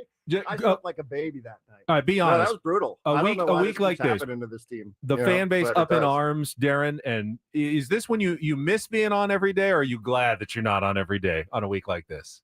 I'm probably glad because I think the needling would get to me a little bit. It gets to us people love needling you a little bit when it's something that you really care about. It's our fault, by the way. I mean, it's like you idiots. Yeah, exactly. So I'm okay with it, but we'll be back. The group chat will be lively coming up at 5:00 today, and who knows what sort of misery is lurking around the corner when you're a fan of the New York Knicks. Darren, thank you so much. Have a great holiday weekend, and good luck to SDFC tomorrow. Thanks, guys. Appreciate you. Thank you, buddy. Darren Smith, who did tease our next guest coming up at the top of the hour in just a couple of minutes. You do not want to go anywhere on a Friar Friday, as we are expecting the president of baseball operations, general manager of the San Diego Padres, AJ Preller, going to be joining us on a tough week for the Padres. Morning. See how AJ's feeling, and we'll ask him about his roster and his lineup and everything that's going on, the fight in the clubhouse. Stop bringing up the fight. People are going to believe you. Stop. Didn't happen. Stop. Coming up next on 97.3 The Fan.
All right, my friends, we are halfway home on a Friday. It's a Friar Friday, or a Friday Friday. It's been notoriously said one time. Great to be here with you guys. I'm Woodsy. That's Paul Rindo, the executive producer of the program. And Ben Higgins, your friendly neighborhood sports anchor, joins us as well.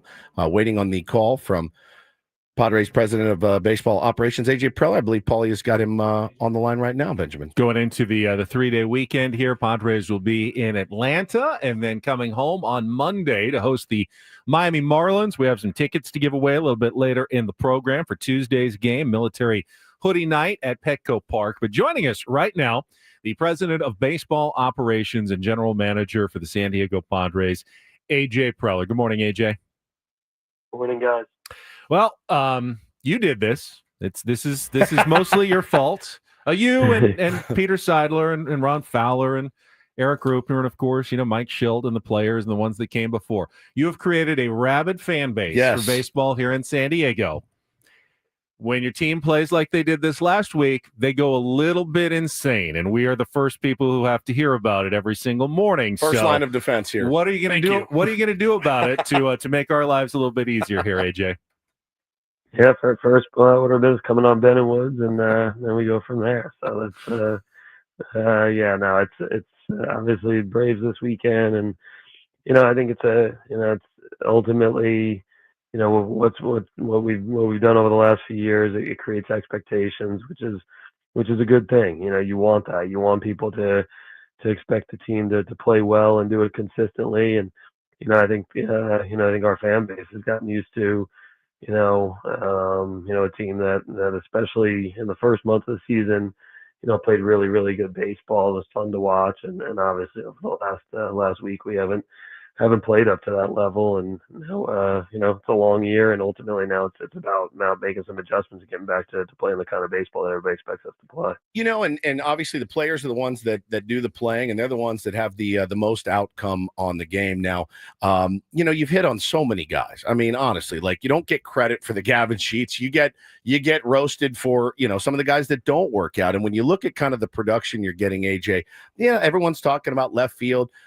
Schulte said many times, I'm not really worried about the catcher's offense. These guys are handling the pitching staff well, and they are. But when you look at maybe a lack of production right now in left field, feels like you guys are searching for an answer. Any idea on what's going to happen moving forward? Yeah, I mean, I think it's a combination clearly of our established guys playing at the levels that we're expecting them to play at, and so I think that's part of it is kind of like making sure that the things that we were doing earlier in the year, we get back to doing that. I think kind of looking at the style of play that we've played, aggressive brand of ball and play, being aggressive on the base pass, getting back into that area, but also I think understanding that teams are going to make some adjustments, and and then we've got to be a little bit more selective from a pitch standpoint offensively, and then. You mentioned in terms of like rounding out the roster and having a team top to bottom, and that can score and score at different points in the lineup. And we knew, left field was going to be kind of an open competition coming into the year. Trying to replace the production Profar gave us last year.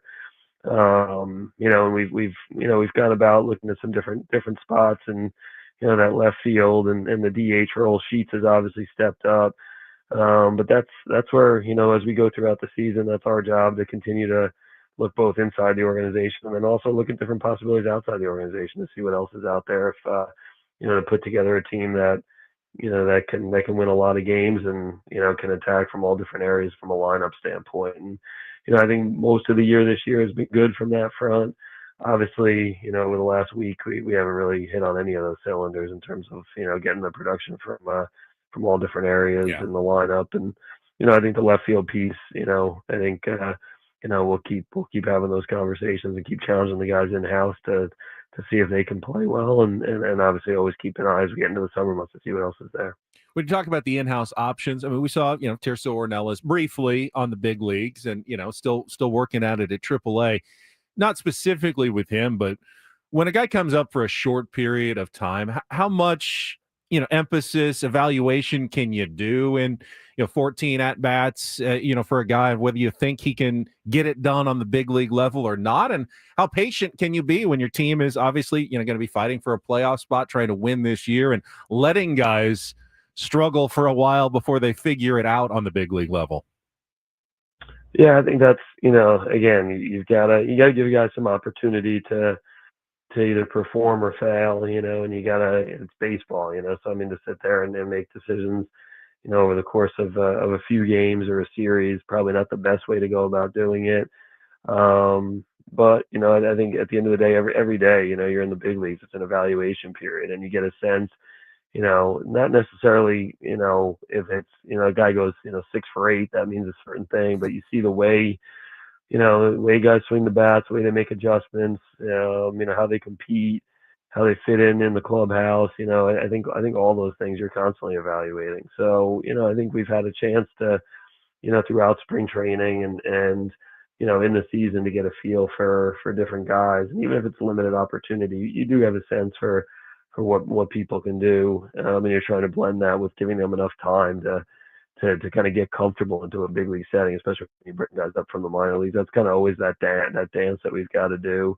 And I think that's all part of it from an evaluation standpoint. Yeah, it's such a tough needle to thread. I don't envy your position. I never have. I think it's you said it on the show, the junior GMs, and when you lose 6 in a row, the junior GMs come out in full force. And talking about Tirso and Luis Camposano, who we've seen up, he's been up, he's gotten a ton of opportunity and goes down and mashes at AAA. Is he an option moving forward this year for a right-handed power bat? I know, again, you sound like you've lost your voice a little bit. I'm assuming you've just been talking to other GMs about what kind of moves you can make fervently over the last week. But when you think about Campy, is he a guy that you guys are looking at potentially bringing up to add a little bit of pop? Yeah, I mean, I think from Campy's standpoint, it's obviously he's been up in the big leagues and at different points over the last few years. And I think that first year hit 280, 290 or so in the big leagues, catching. I think the good part is that, we challenged him and not making the team out of spring training. There's 2 things you can do. Some guys go down to AAA and, it's kind of woe is me and, I deserve to be in the big leagues, and he's gone down to AAA and done the opposite by all accounts. He's been a great teammate. Pete Zamora, the manager down there, talks about him all the time about some of the things that he's done, and then offensively he's produced, which is a huge part of it. And he's not chasing. It seems like he's kind of locked into getting his pitch, and he's always been a talented hitter. And we've, again, like you mentioned, so guys breaking into the big leagues, it's all kind of different time periods about how they, how and when they get going. I think with Campy, he's hit the ball hard. He's hit the ball very hard. He's productive. He's not chasing. Even in the little bit we saw him in the big leagues, he I think it was 4 walks and 1 punch out. And, I think the 1 punch was one of those balls that was probably out of his zone. So, that's productive. And we're going to constantly be looking at that AAA group to see if guys can come in and, and give us some we've done it so far this year. We've tapped into some guys down there, and my guess is Campy will get more opportunity, and you force your own opportunity. And the way he's playing, he's considered, he's definitely in our minds, and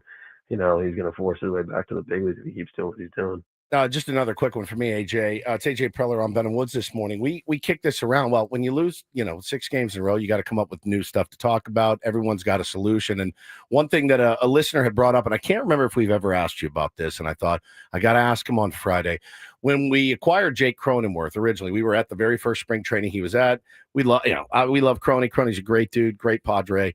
Having a good season, a good season this year. Somebody brought it up. Why hasn't Crony ever been looked at in the outfield? We've not been shy to move infielders to the outfield. Is that ever been broached with you guys? Like, to me, looks like he could go out and play left field today. Obviously, middle of the season is a tough call. He's probably going to kill me for asking you this, but I'm sure that seed has been in your brain before. Has that ever been broached with them?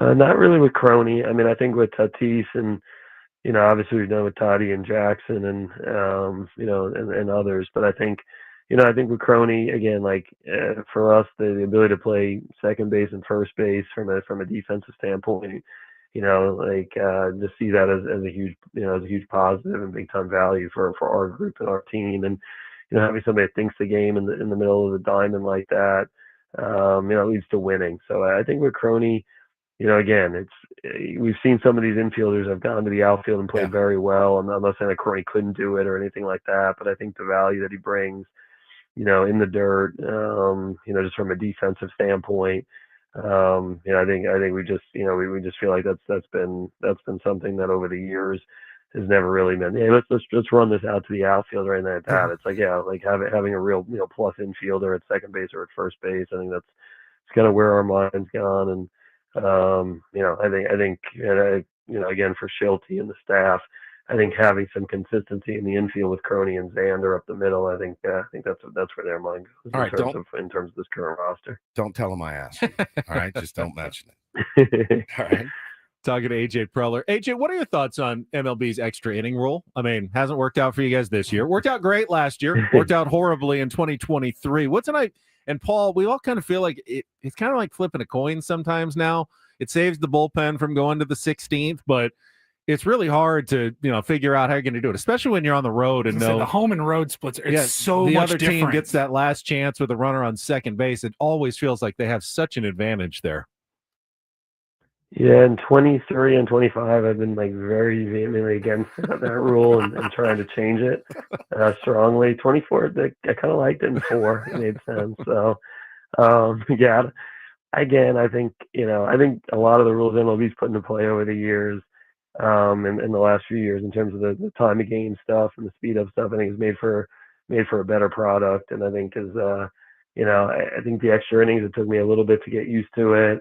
I totally understand when people are like, is it kind of artificial? Is it, is it the way, is it kind of like lead to fair competition? At the end of the day, everybody's playing by it. You've got to kind of get ready for that situation. And, I understand why the rule's in place. And, ultimately, we've got to, you get into that extra inning situation and, did a good job with it last year. We've got to go ahead and win some of those games in that spot. And, and ultimately, kind of, from that standpoint, hey, these are the rules, go play with them. And I think most of the stuff that's been put down over the last few years, it's kind of led to a better product overall. And AJ, I wanted to get a quick update on you, Darvish, too, if we could. But I also wanted to ask you, when you got guys at the top of the order, the Fernando Tatis Jr., dynamic, electric, Manny Machado posts every single day. When guys like that aren't performing, how tough is it for you? And are they okay? I think everyone's really for Manny's always the same, whether he's hitting bombs, whether he's not hitting bombs, he's always the same person and player, I think. But with Fernando, people are they're out there actually worried about him. Like, how's he doing? Is he okay? He's not performing to the level I know he's capable of. So for you as the GM, can you answer that? Are those guys doing okay right now? And also a quick update on you, Darvish, if you could. Yeah, I mean, I think that's always the difficult part, especially with baseball. It's kind of getting into the year and the roller coaster and just such a long season. And there's a lot of failure in the game of baseball. So I think to me, obviously, when you see somebody have a series or a game or an at bat, where you're used to them playing at a super high level and expect them to play and perform all the time. You're always kind of, your mind goes to, all kinds of different things, Sure. et cetera. But I think I think that's all part of it. I think, with Schulte and the staff, they've done a great job of, just kind of being even keeled and understanding like, hey, when's the time to really push and when's the time to, to kind of, hey, let these guys and their talent and ability in the process kind of let it play out. And, again, I think, for most of the year, Merrill and Toddy and Manny, the three just mentioned, they've been outstanding. So, I think from our standpoint, I think the probably the positive of the last, few weeks or so is, those guys aren't going to be like that all year, in terms of, that means usually some good things are about ready to happen. So, and I think it's constantly conversation with the staff and the players. These guys care a ton about how do we get that and how do we kind of get back to that level quickly. But those guys are, I think they're overall, I think, throughout the year, they're in a good place. And, we're in the, to me, like, I think that's where our team is built with those guys and that crew. And, I think they're going to come back here and start playing some really good ball. And then in terms of Darvish, yeah, he basically got to the point, made the rehab starts, one down in Arizona and one in AAA. Stuff was really good. I mean, he's throwing the ball 94, 98, I think so. And talking about this, about as good as he's felt from a, sharpness of his pitches. Secondary stuff was good. But then the ability to kind of bounce back. He's still kind of describing this feeling of some tightness, in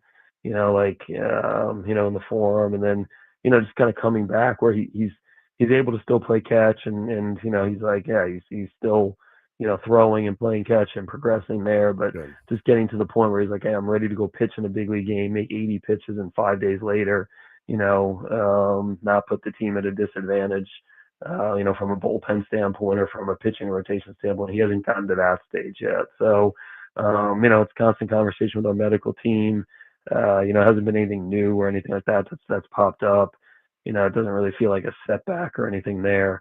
It's just like him getting to the point. We trust him a ton, to where him and the medical group is like, yeah, he can now not just do it in a rehab setting, but then be able to bounce back the next day and the next day and 5 days later. He hasn't gotten to that point where he's like, yeah, I'm fully equipped to do this. It's more of, let's just keep playing catch, keep throwing all my pitches. And, when we feel like the time's right for him to do that, he'll be back in the rotation. And just quickly, AJ, when the time is right, what are your thoughts on going to a 6-man rotation? Woods and I have both loved how Randy Vasquez and Stephen Kolek have been competing for you every fifth start out there. What would be the pros and cons? Shortening your bullpen, obviously, but what are your kind of thoughts on that during a long stretch with not many days off? Yeah, I mean, we've done it both ways. A few years ago, we did it pretty successfully with the 6-man, and we've had different periods where we've gone there. I think it's just kind of looking at your roster and personnel. I think the good part is that so far, the way Kolek and Vasquez have thrown, they kind of at least start that conversation where you can consider that, where you're looking up and, when Darvish comes back, you've got at least 6 that you feel good about. And then it's a conversation with Schulte, Rubin, the front office group that's just kind of talking about what's best for the Padres during that stretch. And, we've done it both ways where you kind of like have the extended bullpen, or you have a long man, you have a really good option in AAA, or, no, this is the best way to handle competition is to go to the 6-man. I think the good part is, Randy and Steven they've pitched well and they're progressing, and at least gives us the opportunity to have that conversation. AJ, really appreciate it. I know a team on a 6-game losing streak, they love to see nothing more than Chris Sale facing them on the mound. Yeah. But baseball is weird. And so. Acuna back. And Ronald Acuna back in the lineup, but baseball is weird. Right. So, AJ, just calm everybody down. Just tell everybody it's going to be okay, and I think we will. Yeah, just what we wanted, Acuna and Sale for Friday night. So how we drew it up, but we're looking forward to getting back in the winning column and calming some people out there. So that'd be good. Thank you, buddy. Thank you very much. AJ Preller, President of Baseball Operations and General Manager of the San Diego Padres. He doesn't sound panicked. He sounds hoarse. Sounds a little hoarse. Yeah. You think he's talking to GMs? He's been screaming. All night. Mike Elias. Every once in a while, we're talking to him, and you hear that little click that there's a call on the other line that he's missing because of us. And I start to panic going, what if that's Ben Cherington offering Paul Skeens and he was talking to us and then he moves on to another team? He goes to the Dodgers. I know Ben Cherington said there's no way, no how they're trading Paul Skeens, but they lie all the time. So I always worry about that. Yep.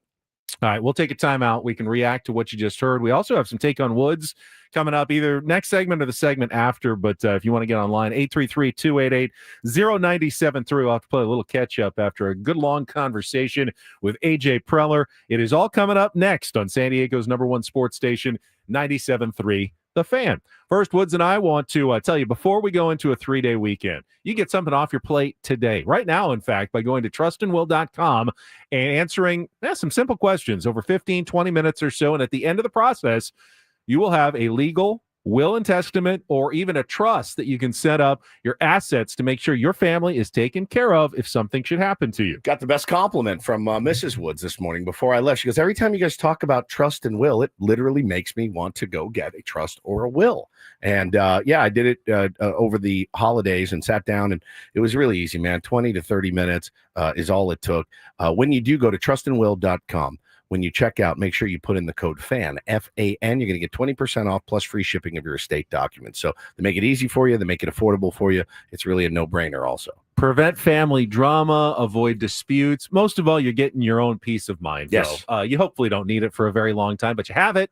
You have it there, and you don't have to think about it once you get it done. But get it done. Again, go to trustandwill.com. Use the code FAN. Get 20% off and the free shipping of the estate documents at trustandwill.com. That's trustandwill.com.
Hey players, things are about to get real here in San Diego.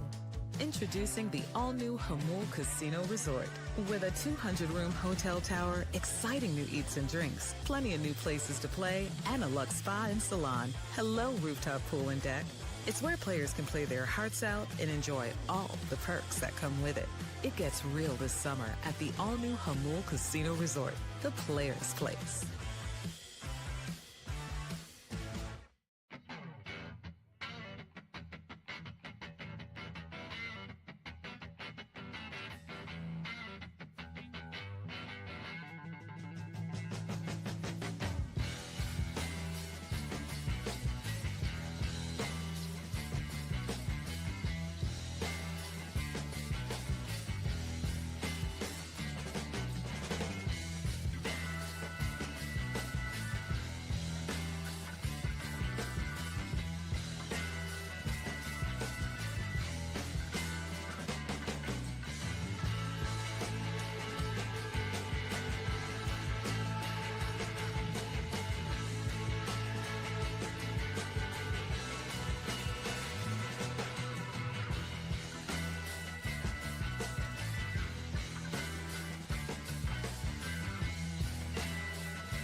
Good stuff from AJ Preller.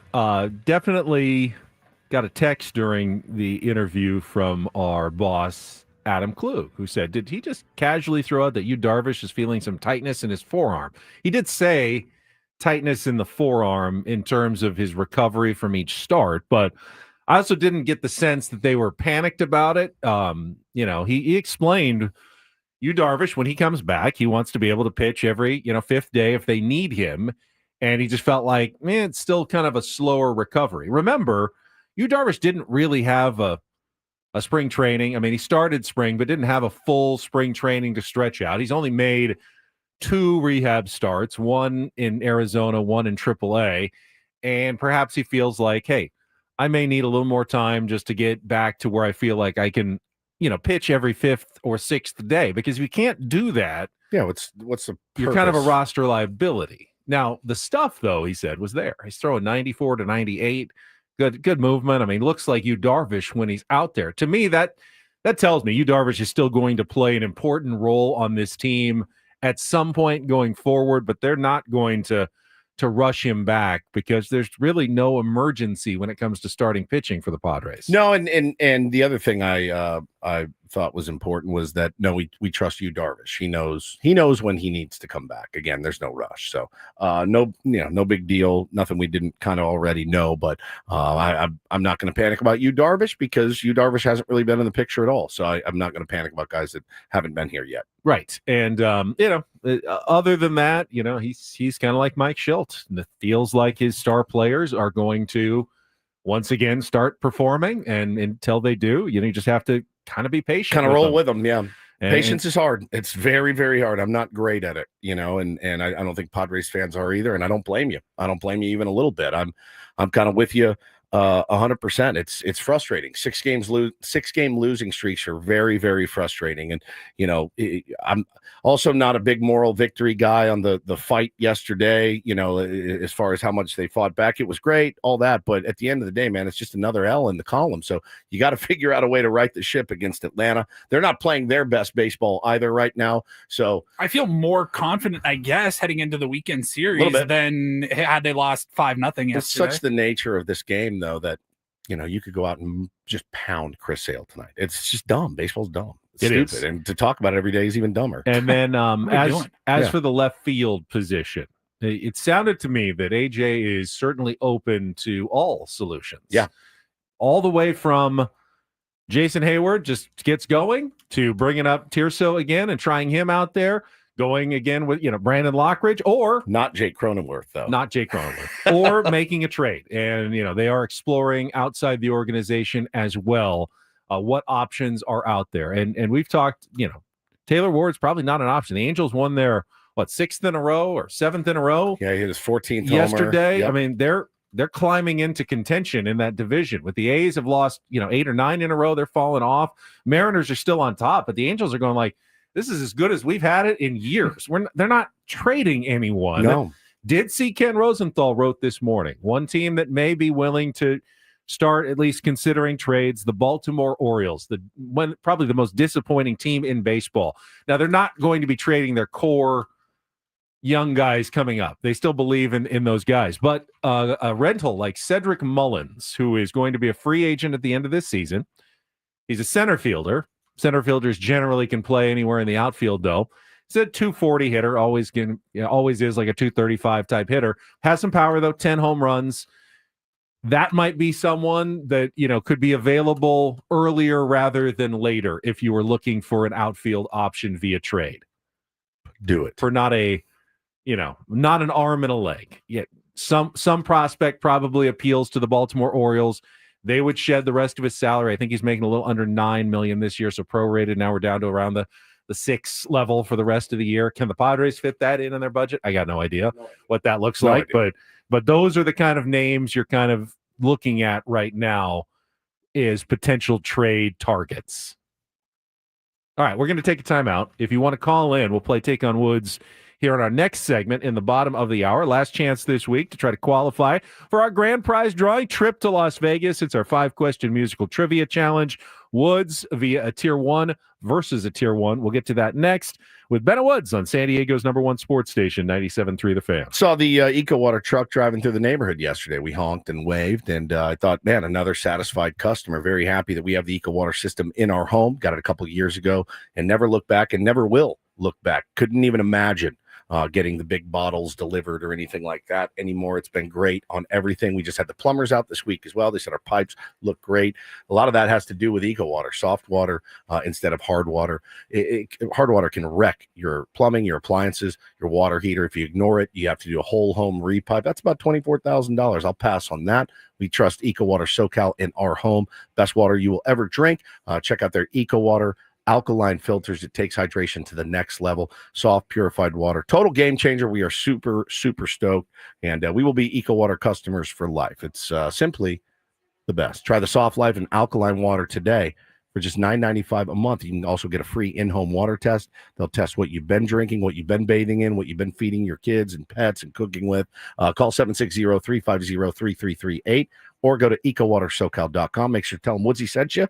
And not everything in life should be hard, especially your water. They've been keeping it soft since 1925. EcoWater, your water should be perfect.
Hey players, things are about to get real here in San Diego.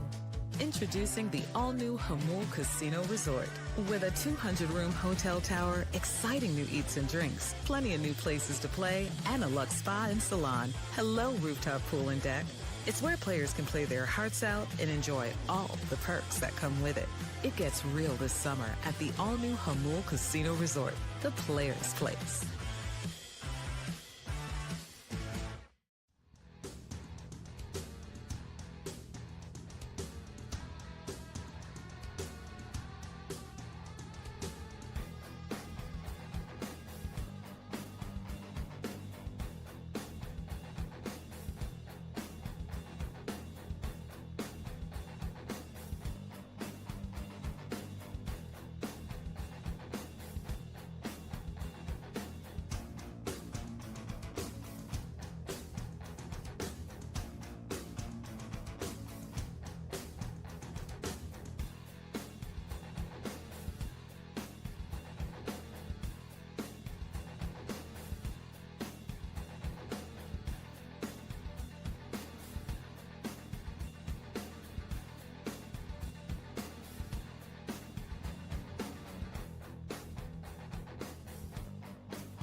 Talking to Gavin Sheets after a monster night yesterday, monster day yesterday.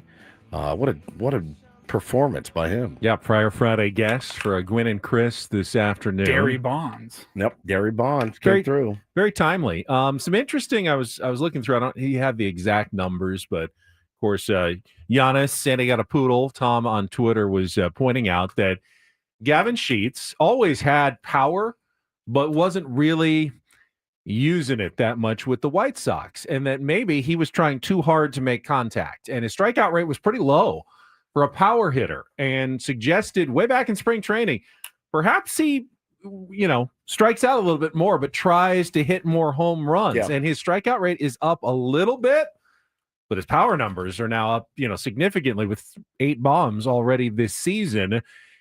That's always the dilemma in Major League Baseball. You can't necessarily do both at the same time. Right. You can try to make contact with the ball, let it travel deep, go the other way, hit line drives, hit for average, don't strike out a bunch, which is generally the Padres' overall hitting philosophy. But you also kind of have guys who have to uncork it, and that means they're going to swing and miss more than most. But when they connect, well, you often get the slug, you get the home runs. How do you balance that? What's the best way to go? That's really the dilemma of how you figure it out, because you don't want a team that is just swinging for the fences on every pitch, and they lead baseball in strikeouts. Yeah, they hit some home runs, but it's a rough watch. But we're also seeing maybe the Padres swinging too far the other end of the pendulum, where they're taking guys with serious power and hampering it for some of them by just making them, hey, yeah, just hit those line drives, take those easy swings. We love seeing you put the ball in play. Good things happen. The other team makes defensive mistakes, but when they don't, you make a lot of outs and you go through offensive ruts. So weird how do you because balance it? Well, it's weird because it's the same feast or famine principle, right? You're feasting trying to hit home runs, and when you do, it's great. It's a big feast. And when you don't hit home runs, it's a famine. Well, it's the same thing with our approach now. When it works, it's beautiful. It's beautiful. Line drives to the gap, double, single, double, error. It's great. It's a feast. But when it doesn't go well and guys aren't moving the chain, and Manny's not hitting and Fernando's not hitting and Jackson wasn't hitting, it's a famine. So I mean, what nets you more runs in the long run? I don't know. Maybe he's swinging for the fences, but as always, because we all praise them for nobody's playing hero ball. Nobody's playing hero ball. We all loved it when it was working. The real answer, and this is why it's always tough to talk about, because it's the worst answer for sports talk radio and passionate fandom, is that it's very nuanced. It's about, small adjustments. It's about reacting to what the other team does. It's about mixing it up a little bit from time to time so you can be somewhat unpredictable. You don't necessarily need an overriding philosophy. Not every player is going to be exactly the same. Who do we talk about? Eno said that yesterday. It's like you can have a general hitting philosophy for a team, but honestly, you have to treat each player like they are completely different animals in your lineup. What works for Luis Arraez could be the exact opposite of what works for Gavin Sheets. And you have to have that flexibility where you can't speak in giant generalizations about this is our offense. There is no such thing as an offense in baseball. This isn't football. No, you're right. You're not calling a play in which everyone's doing the right thing and it turns into a great play. You have 9 individuals who are individual battles. They're golfers essentially up there, except the ball is moving. Field goal kickers. Yeah, they are all on their own islands playing their own game. Ultimately, there is the move the runner over. There's what the game game calls for them to do in certain situations. But even in those situations, it's still them. They have to do it. They're the ones that are facing that battle alone every single time. No one can help them. They don't get a block from their offensive lineman to spring them for a touchdown. They are alone out there, 9 different guys every single time they go to the plate by themselves. Yeah, I mean, right now, like you look at Gavin Sheets' number, he's like the most complete. I mean, Toddy, again, I keep looking at Toddy's numbers and I'm like, geez, man, WRC plus a 152. That's really good. Just again, that skid. What could it be if he had stayed, a little bit more consistent, and whatever's going on with him, I think he'll figure out. Same with Manny. I mean, we don't have a choice. We're going to roll those guys out there every single night. I expect them to be in the lineup tonight. As much as they may need a day, I don't know that you can afford to give them a day against Chris Sale. I don't. Yeah, if Tatis and Manny and Merrill had all stayed as hot as they were all season long, you'd have 3 MVPs, and no one ever has 3 MVPs all in their lineup. Sure they do. No, they don't. This doesn't happen. All right. The Dodgers have literally 3 MVPs. Well, you have guys who have MVPs literally in previous seasons, but I don't know that there's ever been a team that's finished 1, 2, 3 in the MVP voting with 3 of the guys on the same year, all competing like, hey, it's definitely going to be a Padre. Which one is it going to be? This guy, or that guy? That never happens. Yeah. But they were all playing like it could have for a while. Yeah, for sure. All right. Got a contestant on the line? I think so. If you want to call in, you can try 833-288-0973, because after traffic, we are going to play Take on Woods. From the 855 Get Ross Traffic Center, protecting San Diego after accidents or injury, here's Kelly Danick. Traffic is sponsored by Valvoline Instant Oil Change, your 15-minute drive-through oil change. Stalled car has been taken off the Claremont Mesa Boulevard off-ramp, North 163, and looks like we can check ladder and lanes off of our morning commute bingo card, South 805, right before Adams Avenue. Reports of a ladder in middle lanes. San Diego, before you cruise out this summer, stop by Valvoline Instant Oil Change. No appointment needed, just 15 minutes, and you're road trip ready. Valvoline Instant Oil Change, experts you can trust. Visit SoCalOilChange.com for coupons. I'm Kelly Danick with Ben and Wood, San Diego's #1 sports station, 97.3 The Fan.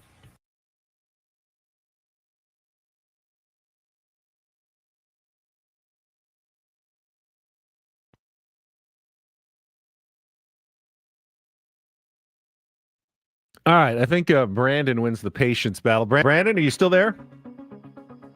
Yep, I'm here. All right, you have made it through. You are a contestant today for Take on Woods. It is brought to you by Bay Alarm, security and fire alarms for every business. We got you. And what we got for you, our grand prize, if you can qualify for the drawing, is a trip to Las Vegas. 2 tickets to the concert for Bruno Mars at the Park MGM Dolby Live on September 3rd.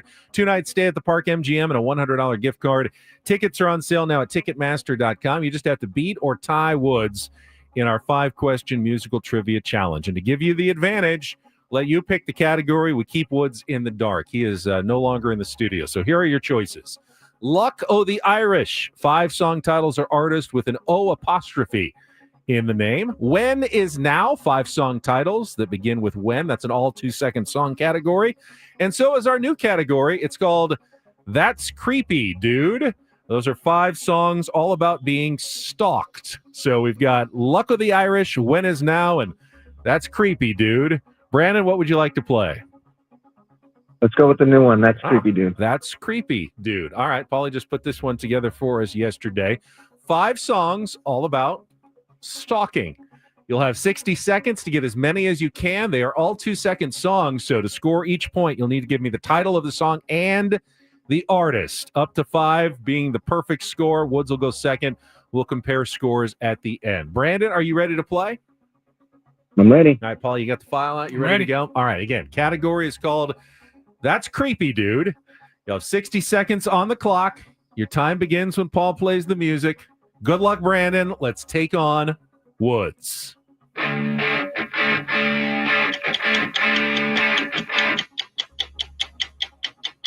One Way or Another, Blondin. Correct. Song number 2. The Police, Every Breath You Take. Correct. Song number 3.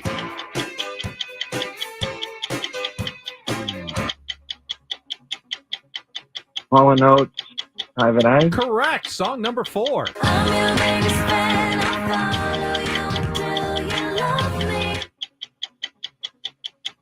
Lady Gaga, Paparazzi. Correct. And song number 5 for the sweep.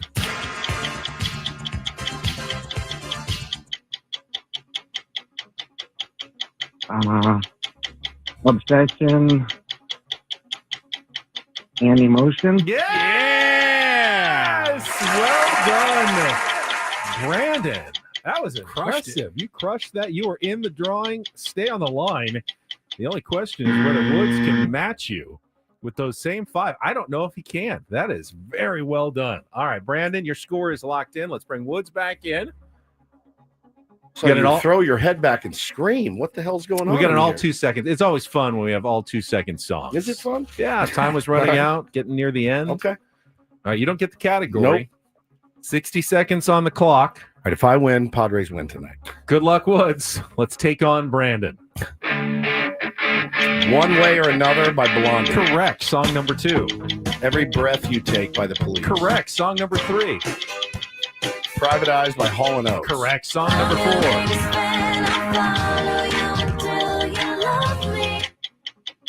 Pass. Song number 5. I want to know what you're thinking. There is something you can't hide. It's I like the Human singing. League. Human League. But you've got the song completely wrong. Let's go back to song no, number 4. really? Yeah. Selena Gomez's tape. No. You don't know that one? No. You know that one. It's Lady Gaga, Paparazzi. Oh, Corey Stewart's gonna slit my throat. No, I don't know that Yeah, one. that means Padres are in trouble because Oh, Brandon no. smoked you Did he? 5-3 today That's in fine. the category of That's Creepy, Dude. 5 songs about stalking. It was You Obsession. missed Obsession by Anna Motion at the I end. would've Not never. Wait, really? My Obsession. Play it again. Oh, you're You're my my obsession. obsession. That's right. Dun, dun, dun, dun. That's right. Sounds like Human Who League. do you want me to be to make you sleep with me? Save that. That's the song. You thought it was I thought it was Human League. I Human want League. to know. Yeah, which is a What's good your, song, no, wait, too. is that Human League or is that Information You're Society? thinking- I think that's Information Society. All right. Damn it. Brandon, well done. You have doomed the Padres to another loss, but congratulations. You are in the drawing for our grand prize at the end of the month, the trip to Las Vegas and the chance to see Bruno Mars. Today is National Drinking with Chickens Day, which I don't know what that is, but I will tell you this. If these dudes go out and drop 7 in a row, you may see your old pal Woodsy sitting in the backyard surrounded by chickens drinking ice cold Budweisers. Yeah, I think we need to put an end to this tonight. What is I don't know. National Drinking? It was founded by the author of a book called Drinking with Chickens. Well, that's a good promotion. Obviously. It's a celebration of the farm to table movement. About happy hour in your own backyard alongside your chickens, apparently. You're raising your chickens, you're going out, having Have a a few cocktail. beers. Have a farm fresh cocktail, like maybe something botanical with gin in it, and you drink with your chickens. Yeah, drink with your chickens day. That is a weird, It's a weird one. weird holiday. Yeah. It's World Turtle Day as well. Okay. My kids want a turtle. They Mm, want one for the house. And I don't know that I'm opposed to it, but I'm also not stoked about it. But they really want one. They want a turtle. Taylor wants fish in his room now. I'm like, oh my God. Turning into a little terrarium in my house. It is International Day to End Obstetric Fistula. Don't know what that is.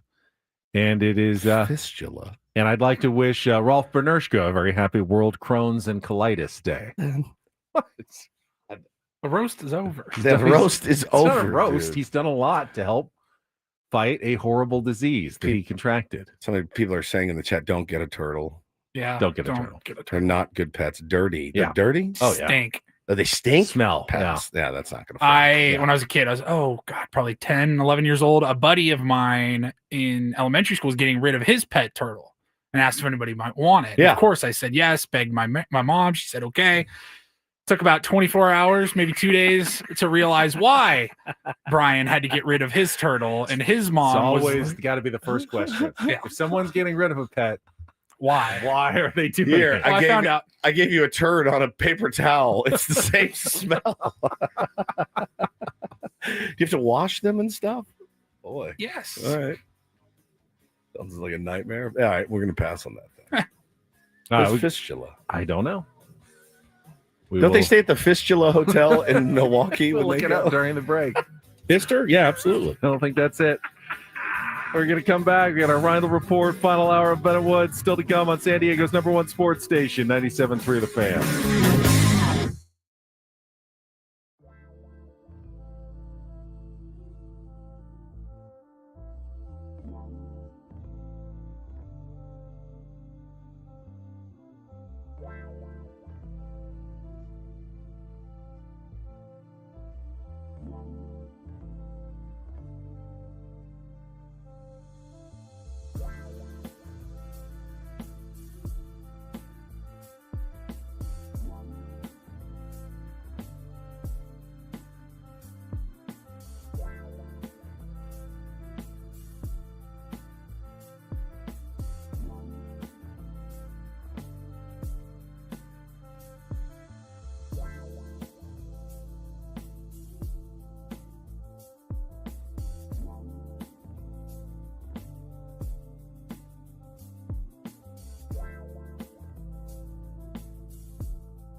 It's never the conversation you want to hear at 8:59 and 58 seconds. What are we It doing happens here? occasionally. What do you want to do here? What do you want to do here? What do you want to do here? Well, Paulie does a great job of planning out the show. Yeah. And we got rundowns and we got lots of ideas. And then Friday comes along and we've been on the air all Throw week it all long, away. and 6 straight losses. Get to 8:59 and 58 seconds. What's And that thing Darren Smith was talking about? What is it? Shavasana. Oh, the Shavasanas. You got to get all the way on the ground, which is hard, but I can. If it just requires leaning back in the chair and relaxing, I don't. That's 5 minutes. Just breathe. Everyone In, out there, take a breath. deep in, deep breath out. In and hold. Stop talking. Shut up.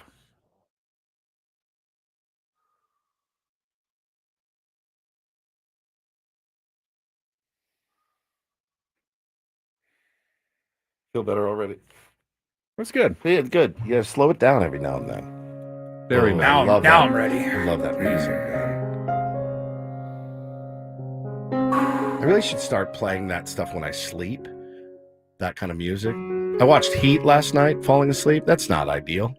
Just gun violence and shootouts. Do you get bad dreams sometimes when you watch something violent or No, not It really. doesn't usually change. I don't think my dreams. Like, oh, I was just dreaming. I just watching that show and then I started dreaming about that. Yeah. No, I don't do that. Yeah. I did have a weird dream last night, but I can't remember it. But I meant to bring it up today, but I forgot on the way. So We've done a little bit of dream analysis, I think. In we the have. past. Yeah, we have. A lot of my dreams are about being chased. Yeah. And I think I can't remember what that is significant. That means you're a of. pervert. I don't think so. I think we drilled it down. Underlying anxiety and the desire to avoid difficult situations or emotions in waking life. All right. Well, there you go. Yeah. So good. Yeah, my wife goes, you're going to watch Heat right before bed. I go, yeah, what? It's one of my favorite acting performances of all time. Tom Sizemore, my favorite in that movie. I was watching one of the Final Destination movies the other night because the new one just came out, and I enjoy those movies. I was watching one. It's relatively close to bedtime, and Megan just goes, "Are you insane? Yeah. Like, how many creepy different ways can you die? That's what we're doing right before bed." Chris said he watched Goodfellas the other night. Yeah, I've been in a real mob kick and watched some Sammy the Bull Gravano documentaries, and so that's kind of what I go to sleep to every night. I'm not good. I fall asleep with my AirPods in every night with a movie playing. So when I was younger, I almost always would fall asleep with the television on, but definitely in recent years, I watch TV or late into the night, but there will come a point where okay, now I know I'm tired enough, and I will turn it off, and nothing on your phone or nothing anything? on my phone, Man, and then it's wish I could do just that. straight to sleep. But I fall asleep usually within a minute or two once I do that, so I'm always ready to go when it's time. Well, I like that the game is 4:15 tonight. 4:15 today. Get it over with. Still have a Friday night. It's somewhat odd on the start time. So 4:15. Okay, yeah, I this saw is this. weird. Today, Nick Pivetta against Chris Sale, really good pitching matchup. And then tomorrow, I saw on the TV broadcast they had it listed because they messed me up on the TV broadcast. It was listed as 7:15, then 1:10 and 1:10, and I go, oh, are those Eastern times? Because it's not 7:15 Pacific, obviously. No, they're not playing. They're again not at playing 10:15. 10 o'clock in Atlanta. So. But tomorrow's game's actually 1:10 our time, not East Coast time. So they're starting at 4:10, and the same on Sunday That's as well. the one that really got me. It's not an afternoon game. It's kind of a late evening or early evening, late afternoon game in Atlanta. So instead of the getaway day where you'd expect to play at 10 in the morning our time on the East Coast and then fly home, they're starting 3 hours later, and we couldn't understand why. Are they on Sunday Night Baseball? No, that would be a 4 o'clock start our time. This is starting at 1 o'clock. That's what I thought our too. time. And I'm like, all right, I know things aren't going well for us this week, and sometimes the ball doesn't bounce your way. And I'm like, is everybody against us? No, Are the schedule makers against us? We have to fly 6 hours back, 5 hours back, whatever it is from Atlanta. And that game starts at 4:00 Eastern, so they're going to be flying all night, and then they got to play the Marlins on Monday. No off day. At 5:40. A couple by the way. an hour earlier. So I'm like, why the hell do they not get the getaway time? I don't know. Makes no sense. So I don't think they're that close. Atlanta FC, I believe, plays at home at on 7 Sunday? that night on Sunday. So, but why wouldn't they want to make it earlier then if you were the Braves? I totally don't get that. Maybe that's something Adam Klug can know as the Braves fan growing up, is how they decide on their start times. Don't the Dodgers do that too? They have those late games.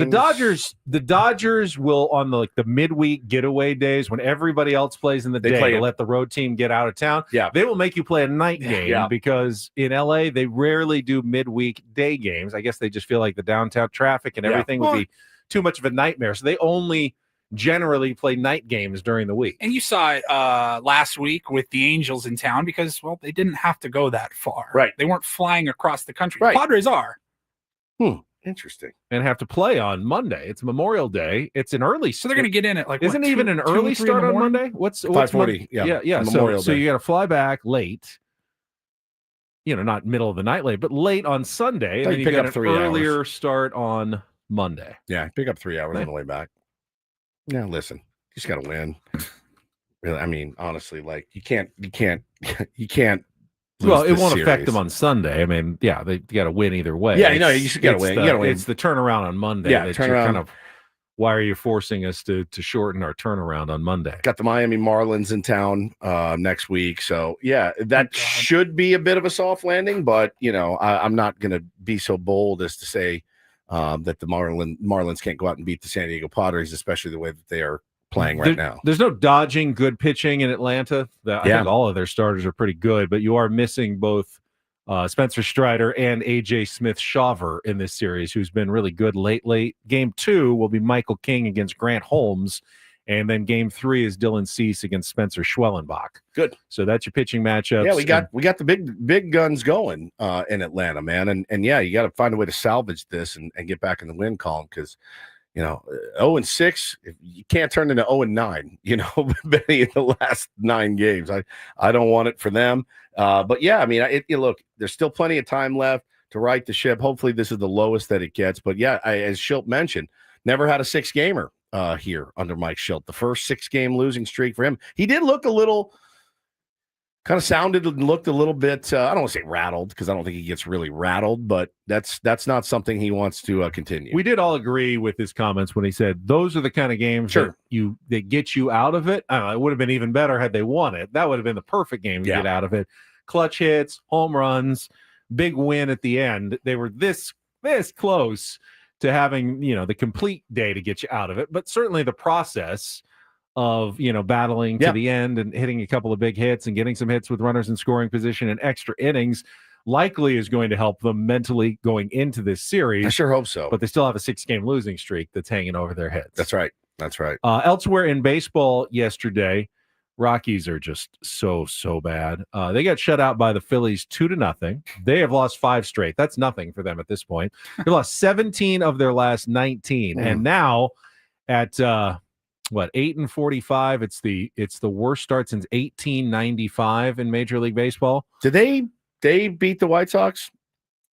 Like, will the White Sox be the worst team in history for just one season only? It may be a one season only record for the White Sox the way the Rockies are going. Bud Black is probably laughing as he's listening to this program this morning. Yes. Hopefully, Hi, morning, Bud. buddy. Doesn't have to be there anymore. Not my circus, not my problem. The New York Yankees swept the Battle of the Boons as they beat the Rangers 1-0 yesterday behind Carlos Rodon's 6 innings of 2-hit ball. Yorbit Vivas accounted for the only run of the game with a solo home run in the 5th inning for the Bronx Bombers.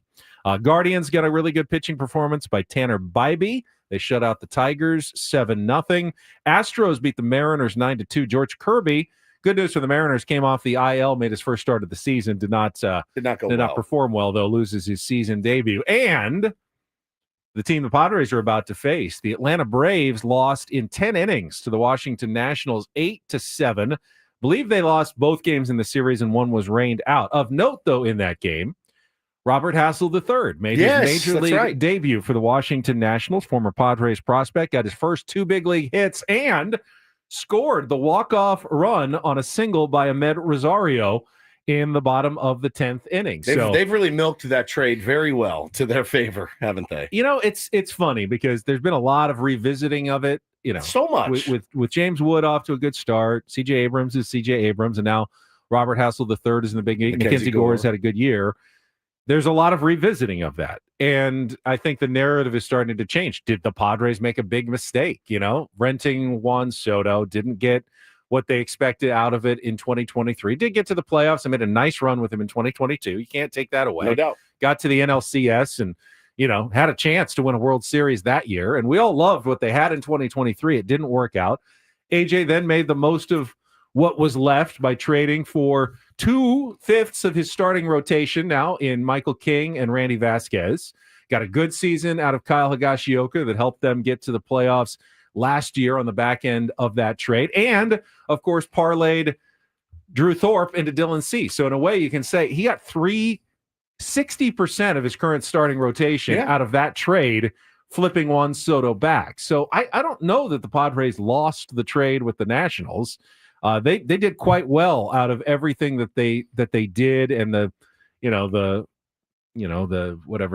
steps that kind of went beyond the trade from Washington. Yeah, I do that trade every day, and I like rooting for James Wood. I think he's a really good kid. Would I love him in left field today? Sure, absolutely. But it doesn't work that way. So not going to cry over spilled milk. Certainly, I don't think the milk's necessarily spilled. I just, that's how trades work sometimes. And good to be on the receiving end of one from time to time as well. But I watch it. I honestly, I didn't think Robert Hassel, based on just what I'd heard about him, I didn't think he was going to be a big league player. First pitch he saw in the big leagues, turned on it, base knock. That's pretty solid. He may not ultimately pan out. I'm happy for him that he got to the big leagues. That's amazing. Was having a good power. Still seems to be a question mark for him, even in the minor leagues. Here. He would, but he was hitting for average in AAA, and they had a spot for him. So we had that guy a couple years ago. They brought him up, and congratulations to Robert Hassel III. Bobby Barrels. Bobby Barrels. Other local baseball news, not as great news for our local teams. Both SDSU and USD lost yesterday in their conference tournaments. So they're both into the losers brackets and facing elimination.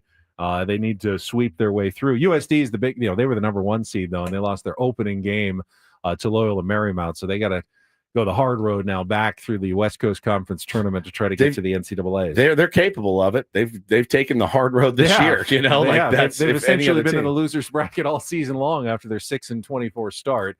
So here they go again to try to figure it out. And of course, got soccer this weekend. SDFC going to be hosting the LA Galaxy tomorrow afternoon, and the San Diego Wave play Sunday night. They got a 7:00 game on Sunday night as they welcome Jaden Shaw, former teammate of the North Carolina Courage, coming to Snapdragon Stadium. So a big weekend in Mission Valley coming up. So the game, the Braves Padres, is tomorrow at what time? They're both at 1:10, and then weekend. The SDFC plays at 1:45. Yeah, that sucks. Yeah, it's kind of a bummer. They're always on at the same time. You have been recently. They have. Yeah. I don't like that. You get a phone, you get a TV, you can. That's true. Figure out a way to kind of watch both of them. I've done it a couple of times. It's not ideal. You'd like to be able to devote all your attention to one, and then all go of to your the next attention one. to the other. That's and right. move on. But for some reason, they have been coinciding in recent weeks. All right, Just let's got some good news. Oh, good. Thank you, from Mark. our buddy John down the hall. If you missed it earlier, they are doing their service pet for a vet on KSON with John and Tammy, and he just sent us a picture of one of the big checks, those giant checks. $82,315. Whoa! Wow, were they at 25,000 2 hours ago when he came on? What was that? Yeah. Power of radio, guys. Wow, that was a strong final push. They give Tier 1 some of the Tier credit 1s there. or something else. Nice job, everybody. That was excellent. About to drop my Venmo in the that's almost, YouTube that's chat. almost 3 service dogs. We're going for 1, and they've nearly gotten enough for that's incredible to train 3 excellent service work. animals for veterans suffering from PTSD. That's well done, everybody. Yeah, out very there in well San done. That Diego. is some good news on a Friday. Very cool. All right, don't forget, we will not have Paulie next week. No, he will he's be on out. his annual Memorial Day vacation to Las Vegas. Sounds so bad. I believe we'll be sitting in here with Adam Klug and Italian Paul. Who's Frankie? first? I don't know. I think What's the schedule? I think it's Frank Tuesday, Wednesday. You guys are off Monday. Yeah. And then Adam Thursday, Friday. Hey. He never talks when he's Is it extra sweet because this is against the Dodgers? You don't get to see it because you're not here. For some reason, Adam he just clams he up. puts up He he puts puts his a head hoodie down. on. He He puts a drops hoodie on. way down He below sits the down. Yeah, like slouch like way lower than that. Like like you can't see him at all, and he's so low. He doesn't talk and doesn't say a lot. Which he doesn't have to say a lot, but I don't know why he's so far down in his chair. I've heard him on other shows. He talks plenty. Plenty. I've heard him. What's the problem? Maybe we're the problem. Maybe we're not, providing scintillating enough conversation for He's him. lurking in the chat as well. I know he is. Yeah. Hey, it's the Klug report. So yeah, strap in for some excellent radio next week with Italian Paul and Adam Klug. All right, we have Go to Padres tickets still to give away. We'll do that in our next segment. Last chance this week to win tickets to next Tuesday's game against the Miami Marlins, Military Hoodie Day. Your opportunity to call in and win is coming up. And then we'll get our last round of report for 9 days. Wow. Yeah, how about that? I'm not a fan of this, Paulie. I'm sorry. I got to tell you right now, I'm not a fan of this at all. When Paulie will wrap up the show for us coming up in our 9:35 segment. Stay tuned for all of it coming up with Ben Woods. Oh, they just breaking news. Vegas is We closed. got our break Oh, anyways. dude, Ben Woods on 97.3. They closed it. It's closed. It's closed. Jeez. First, though, before we get to traffic, let me tell you about sdfatloss.com. Last time I'm going to talk about it this week, but I am passionate about their program. It really did work for me. I've tried other weight loss programs. I did actually lose weight on other weight loss programs. Doesn't matter if you lose the weight if you can't keep it off. It was so different doing a program that involved eating regular foods like chicken and steak and vegetables. I lost the weight, but I've been able to keep it off now almost 2 entire years. I lost 40 pounds in 60 days, and that's not atypical. You can expect to lose up to 10 to 20% of your body weight in those 2 months. That's up to a pound of fat per day. It's a doctor-developed program. It's easy to follow, and you lose weight fast and naturally and safely with no drugs or injections. You don't have to buy any bars or shakes or mixes, and you don't even need to exercise. Just follow the whens, the how muches, and you can lose the weight quickly, just like I did, just like my colleagues Chris and Scraby did in the afternoon, and so many tier ones have lost tons of weight, thousands of pounds down here in San Diego, and that's just this year alone. Please take advantage of the spring special right now, month of May. You're still getting $200 off. Why not start it now and be a new you before July is even over? Go to sdfatloss.com. You can schedule a free consultation at sdfatloss.com. Results may vary.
Hey players, things are about to get real here in San Diego.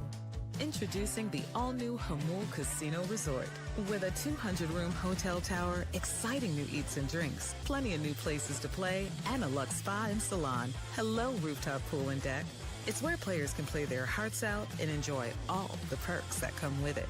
It gets real this summer at the all-new Hamul Casino Resort, the players' place.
This hour at 97.3 The Fan is brought to you by Tropical Smoothie Cafe. At Tropical Smoothie Cafe, summer is our season, and we're kicking it off with a free 12-ounce sunrise sunset smoothie for National Flip-Flop Day. Wear your flip-flops and head to your local cafe on May 28th from 2 to 7 p.m. Terms and conditions apply. May 28th, that is Friday, Saturday, Wednesday. Days. Yeah, Wednesday. It's also May 28th, by the way, is the day, just that I'm thinking about it, that college basketball prospects have to decide whether or not they're staying in the NBA draft or not.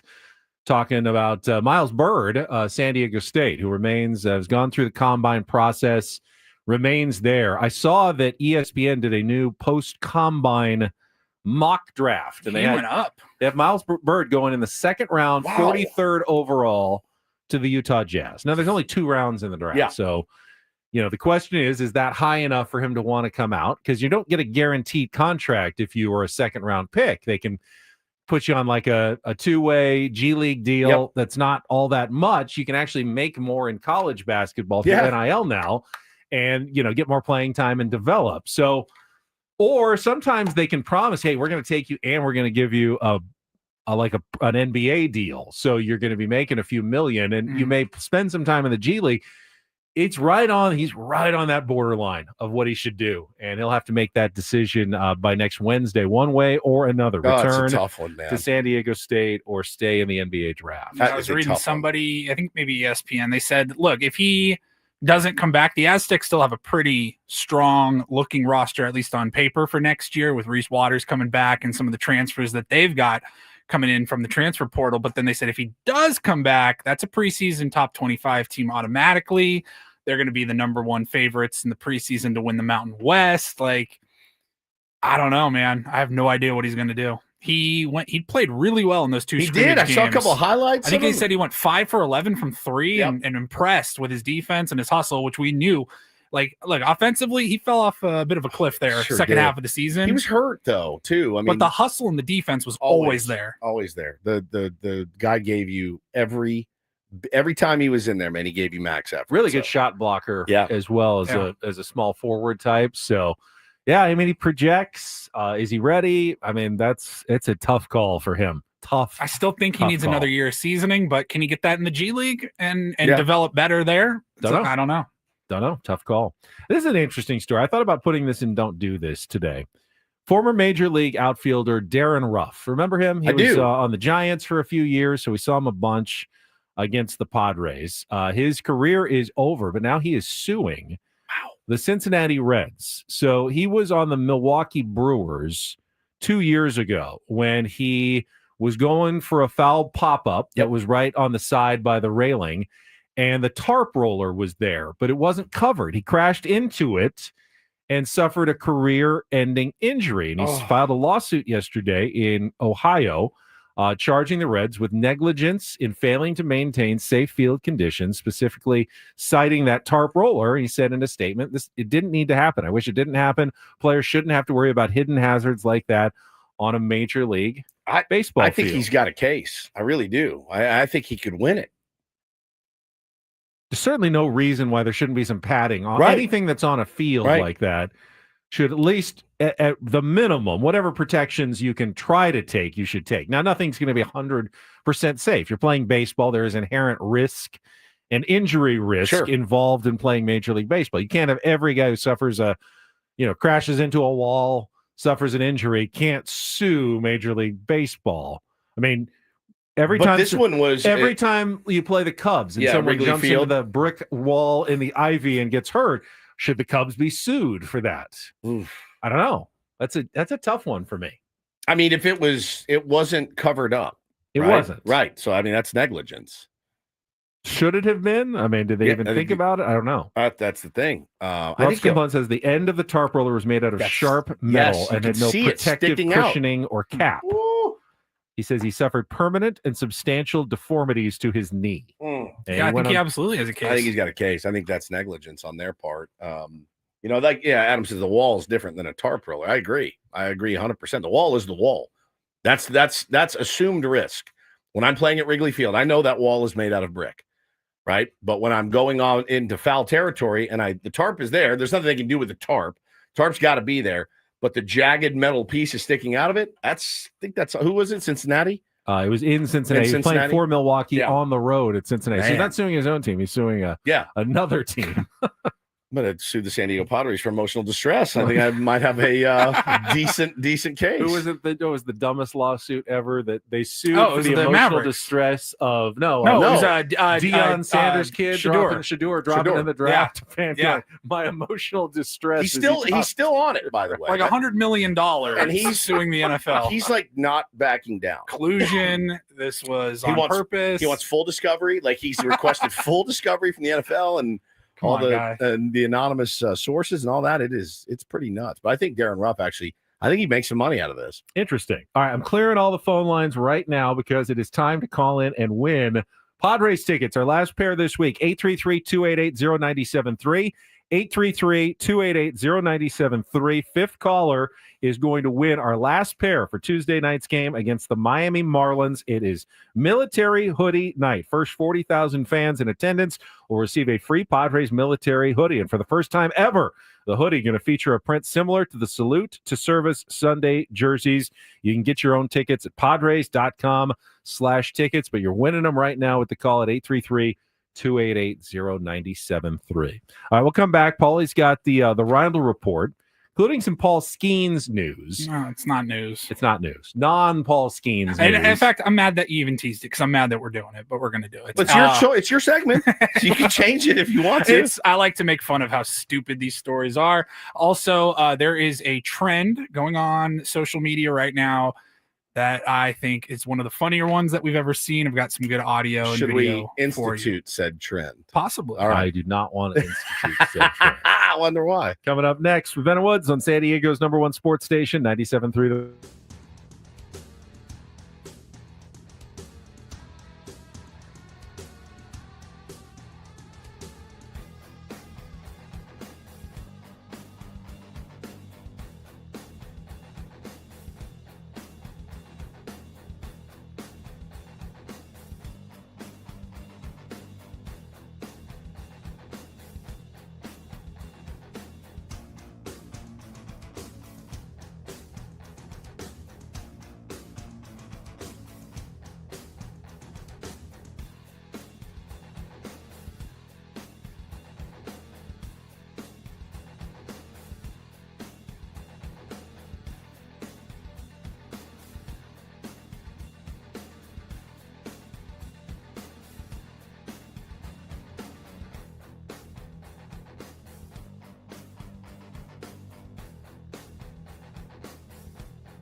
Hey players, things are about to get real here in San Diego.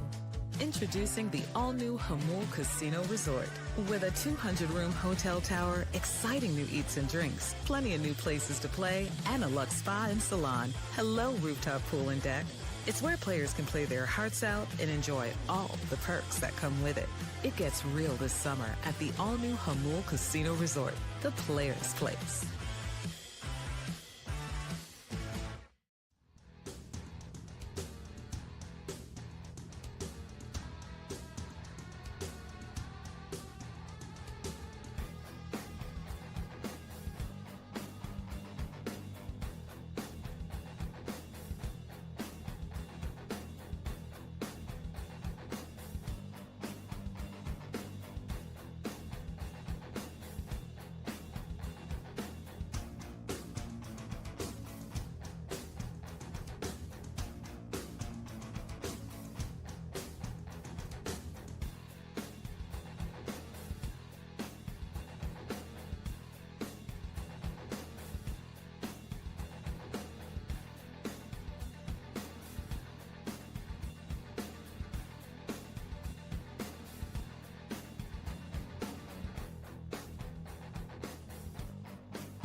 Congratulations to Paul Thinks Ryan, who won the tickets. He's already kind Ryan? of forgotten the name, but whoever That it happens. was, Friday. you won them. Congratulations. Yeah, we are. And Paulie's just itching to get on to vacation. Senioritis, Yeah, baby. For sure. I totally understand that. Padres fans are down bad so hard right now, man. They are. Our chat's blowing up. Hey, should we bring Hunter Renfroe in?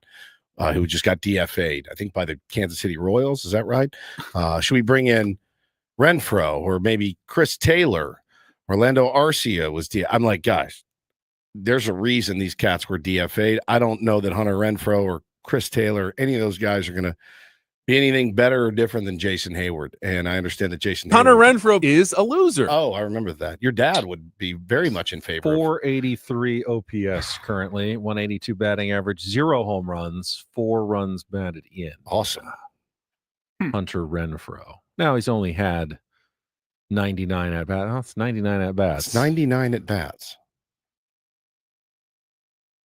No Chris Taylor, no Hunter Renfroe. We're good. Yeah, Dominic says maybe John Kruk can negative 1.5 WAR and 99 at bats. That's hard to do, Hunter.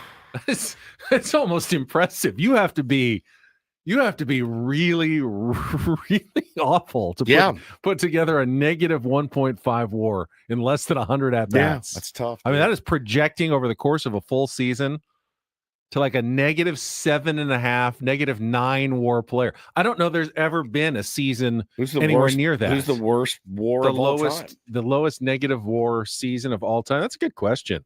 Lowest WAR season MLB. I mean, again, that's what losing will do to Jerry a fan base. Royster in 1977, minus 4.05 WAR.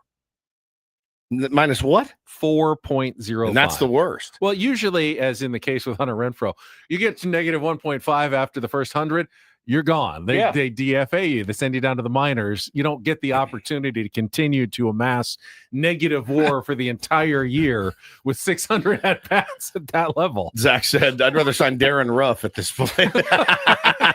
Suing the Cincinnati Reds. I got a text from our buddy Clark, who works for Mad Friars. He's really, really smart dude. He said, I know you guys were talking about Tirso. Somebody in the chat just brought Tirso up just now.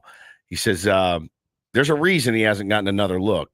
The batted ball data has been really poor in El Paso. A 1.1% barrel rate, 85.6 mile an hour exit velo, and 31.6% hard hit rate, especially in the hitter-friendly environment he plays in, is not going to get you recalled. So if you needed an answer as to why Tirso hasn't been given another shot, he's not really producing in hitter-friendly El Paso.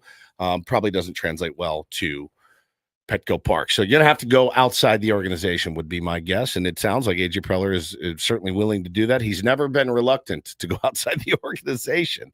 So there you go. One quick note before we get to the Roundel Report. I was checking AC's newsletter. He finally caught up with Tyler Wade after his position player pitching performance a couple of days ago. How's he feeling? He said he's feeling good. How's the wing? He said there was only one thing on his mind. Getting into position to catch a line drive. 100%. Coming back at him. There was nothing else that he was caring about other than being ready to catch one that was rifled back at him at 110 miles an hour. Which is why those guys throw 47 miles an hour and don't hump it up to 78, because 78 is what those guys hit missiles off of in batting practice. So that's why they all lob it up there. And it gives you an extra second or so as the ball's traveling to the plate to back up and get your hands So up. funny to watch. I just wonder, like, if I could master that, would I be an effective adult league pitcher? I feel like I would if I could master the art of the 47 mile an hour floater and just throw it every single time. I think I'd have more success than failure. You might. I think I would. If you can get over the plate. Yeah, it if you would can give throw guys strikes it would with give it. some guys fits. Man, Try it out at fantasy camp. I will, actually. I will. I don't In throw front of much Trevor harder. Hoffman. I don't throw much harder than that now. So, but you see those guys lobbing up. Those guys just have fits trying to hit it sometimes. All right, we're going to check traffic one last time, and then Paulie with the final Roundel Report of the week next year on 97.3 The Fan.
All right. All right. Happy Friday. Happy heading off to vacation Friday, gentlemen. Look at you. Yeah. Don't Sorry worry, about my it. time is coming. Yeah, I know. Exactly. So I'm just wearing it right now because That's I know right. I'll dish it right back That's here right. in a couple of months. Let's start. There was actually some significant news in college football yesterday. Not surprising based on how things played out last season in the expanded college football playoffs, but the College Football Playoff Committee has approved and will be moving to a straight seeding model starting this upcoming season. I like it. And that's going to basically say that the top 4 seeds, you will get your first round bye because, so here's what happened last year. It was really weird where they granted the conference champions all the first round buys. So teams like, take Boise State out of the Mountain West, for example, they earned a top seed and a bye. Arizona State, who won the Pac-12, they were ranked 12th in the country, but they got the number 3 seed, the 4th seed. 4 they after got the Boise 4th State, seed yeah. after Boise State, who was ranked 9th. They got the 3rd seed. So these lesser teams are getting the benefit of the first round bye, home game, all that. So now it is just going to be a straight up. You got the guaranteed spots in the tournament. You will be one of the 12 teams, but you're not just automatically given that first round bye. That's going to help a team like, I don't know, Notre Dame, maybe like team that doesn't have a conference. They didn't have a chance no matter what they did. They were going to be fifth. They were going to be fifth at best and no chance at a first round bye. That will not happen anymore.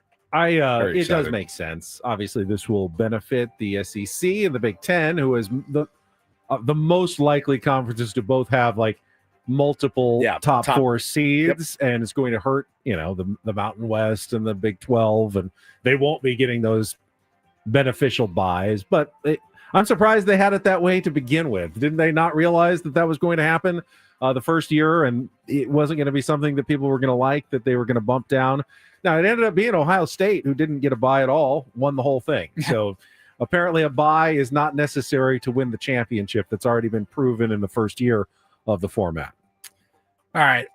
You teased the Paul Skeens story. It's not a story. What's the big Paul Skeens story? It's not a story. It's actually, I think, one of the worst parts of fandom right now and being on social media or anything like that. But Bleacher Report, they put out trade proposals for every team for Paul Skeens should the Pittsburgh Pirates decide to move him, which I don't think they're going to. They said they're not going to. So, of course, every team, what would a trade package look like? And for the San Diego Padres, their trade proposal was Padres get right-handed pitcher Paul Skeens. Pittsburgh Pirates get shortstop Leo DeVries, Padres number 1, catcher Ethan Salas, Padres number 2, and left-handed pitcher Cash Mayfield, the Padres number 3 prospects. A 3-for-1. Give you 4 years of Paul Skeens. Let's just go yes or no. Would you do it? How does Paul Skeens hit with runners in scoring position? Can he play left field? It's not a rental. I mean, 4 years. Yeah, I'd probably do it. I think I would. Probably do it too. Yeah, I think I would. I'd probably do it. Yeah. I mean, I love the Leo. Pirates won't. Ben Cherry has already said no chance. It's not happening. This I thought was crazy. So I was just looking today. He is scheduled to pitch today for the Pittsburgh Pirates, Paul Skeens Day.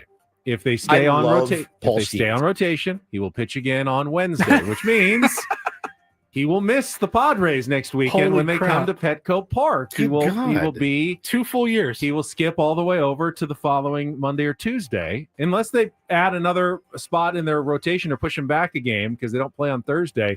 The Padres will once again, they will go an entire 2 years. He was on the team every 4 series. Yeah. And they will miss him every single time Not in mad 2 at years. it. Not mad at it. No, me neither. I would like to see him pitch, though. Yeah, that's it's home series? Home series next weekend. It's one of those things. I don't want to face Marlins. It's the Pirates. For on the road, I'd just we miss him, darn. I know. But if it's here, I'm like, oh, kind of want to watch it. That's an automatic. Like I'm going to that game. Yeah, would love to watch that. Yeah. But, no pressure to go 6-0 on a Marlins Pirates homestand, but let's go for it. Well, how about one? Just get one. Get one win before we start getting 6. Well, get one win against Atlanta this weekend at least, and then go for 6 at home next week. All right. Finally, wrap things up here for the week. There is a trend happening on social media, TikTok, Instagram, wherever, and I love it. I've not seen this. I've seen a bunch of them. The NFL did one with a player on the Commanders calling some of his teammates. But the trend is you have somebody film you or set up your camera. Yeah. You take your other phone or your phone, have them film you while you have your phone out, and you have it on speakerphone, and you call all of your buddies. Call your friends one at a time at night and wish them good night. Just say good night, buddy. And just see how they react and try to not break character. Yeah. It's been phenomenal. This is one here. It's my favorite one so far that I've seen. The friends are so confused. They have no idea why you're calling them, what's going on here. They're like, are you okay? Take a listen. Yo, what's good, bro? What you got going? Why was that? No, I'll just call and tell you good night, bro. Sweet dreams. Hello? What? Hello? Yeah, what do you mean, good night? I'm about to lay down, bro. I'm about to get into bed. I just want to call and tell you good night, bro. Sweet dreams. Yeah, why the hell you call? Why are you telling me good night? I hope you sleep tight, bro. Sleep tight. All right, bro. I'm gonna talk to you tomorrow, man. Sweet dreams. What do you have going? Sweet dream? I'm going. What's going on? Are you good? Yeah, bro. I can't wish that you sleep good tonight, bro. When in the hell have you ever wished it? Why? All right, bro. I'm gonna sleep tight, so I'm gonna holler at you. All right, bro. All right. Don't call my phone doing this, man. What you mean you gonna sleep tight? Don't. You know what? Where's the red button on this? Hold on. Where's the red button? He hangs up on him. It's incredible. And there was more to that. They keep going on. I've seen every video that I've seen with this trend. I've stopped and watched them because the reaction is like, is everything okay? Why are you calling me at 10 o'clock at night just to say sweet dreams? Hey, good night, buddy. Just Ben. Woodsy. Now, the only problem with these trends is, I don't even know when this one started. I've seen them over the last 4 or 5 days now. Like, once it gets to a certain point, people know, and they're expecting it. You can't do it anymore. That's funny as hell, though. That is really, really. That was actually. And funny, like Dominic says, this is the type of trend that's okay. Nobody eating anything weird or damaging anything. There was one I saw recently. This kid, the sound when you send money. The sound that when you send like money, a cash register. It's kind of like the ching, right? So this kid had it on his phone and was walking up to like old men in Walmart and like, "Hey, buddy, how you doing?" The guy's like, "I'm fine. Can I help you?" He's like, "Yeah, I just need to borrow $50." And he hits his phone next to that guy's phone. Oh my God. And the sound hits, and the guy thinks he just lost $50. Of course. And so the old man's like, "Hey," and it would happen to me. I'd be like, "Hey, you son of a." It doesn't work that way, right? Like it doesn't. You can't just take $50 from your buddy's phone, or we'd be stealing money all the time. But it gets these old guys so domed out, they start chasing them all around Walmart. It's a prank. It's a prank. Oh, now see, that's a hurtful little prank. bit, yeah. This one's pretty not. harmless. It's really good. That friend was very confused. He was like, why would you call? And he was confused, and he was mad, and then he's like concerned. He's like, "Are you okay?" No, this is this thing you would do, and we were kind of too young in high school. I didn't have a cell phone, but Paulie, when you were younger, Yeah, I did you didn't ever have either. a girlfriend where you'd fall asleep on the phone with your girlfriend, sort of thing? Yeah, talk for 6 hours. Can you imagine talking to your wife on the phone for 3 hours? Could you? I couldn't imagine talking to my wife on the phone for longer than. I'd say our max convo in the last 10 years has been at the most 7 minutes max. 7 minutes longer than any of our conversations. That's true. That is very, very true. I mean, yeah, hours. Hey, what are you doing? What are you listening to? Oh, yeah. And you just sit and just talk nonsense for hours and hours. A lot of wasted time. Well, guys, you've done it. Well, we have made it through the longest stretch of the calendar between federal holidays off. Oh, good. It's because between President's Day in the middle of February and Memorial Day is like almost 3.5 months. Then after this, we got, 4th of July, then Labor Day is a couple months after that, then Veterans Day, Thanksgiving, Christmas. There's no longer stretch on the calendar where you have to work full 5-day weeks without taking any vacation. So we did it. We got through the longest stretch of the year with now a Monday off that we don't have to request or anything. It's we will be Monday off. out. Enjoy your Memorial Day. Be safe out there. Don't drink and drive. All that good stuff. I, of course, will be working at Channel 10 on Monday. So. Of course. But I'll see you on Tuesday morning. At least you get to sleep in. That's true. Yeah. You get to sleep in on Monday. Thank you to all the tier ones. Good week. Even though the Padres had a bad week, I think you guys had a pretty good week. You're crushing it as always. Paulie, we will miss you this weekend. Have a great vacation. Thank you. Happy anniversary to you and the missus. Thank you very much. And 5 years, man. 5 years, buddy. It goes by like that. It really does. Yeah. Don't do anything I wouldn't do in Las Vegas. Enjoy your Memorial Gras. Yeah, enjoy your Memorial Gras, as you call it. All right, Braden's coming up next. That is it for us. If you missed our AJ Preller interview, you can catch it on all of our channels. And thus, Gavin Sheets this afternoon on the Gwen and Chris program for Friar Friday. For executive producer Paul Reindl and Stephen Woods, I'm Ben Higgins. Have a great holiday weekend from all of us here at San Diego's #1 sports station, 97.3 The Fan. So long, everybody.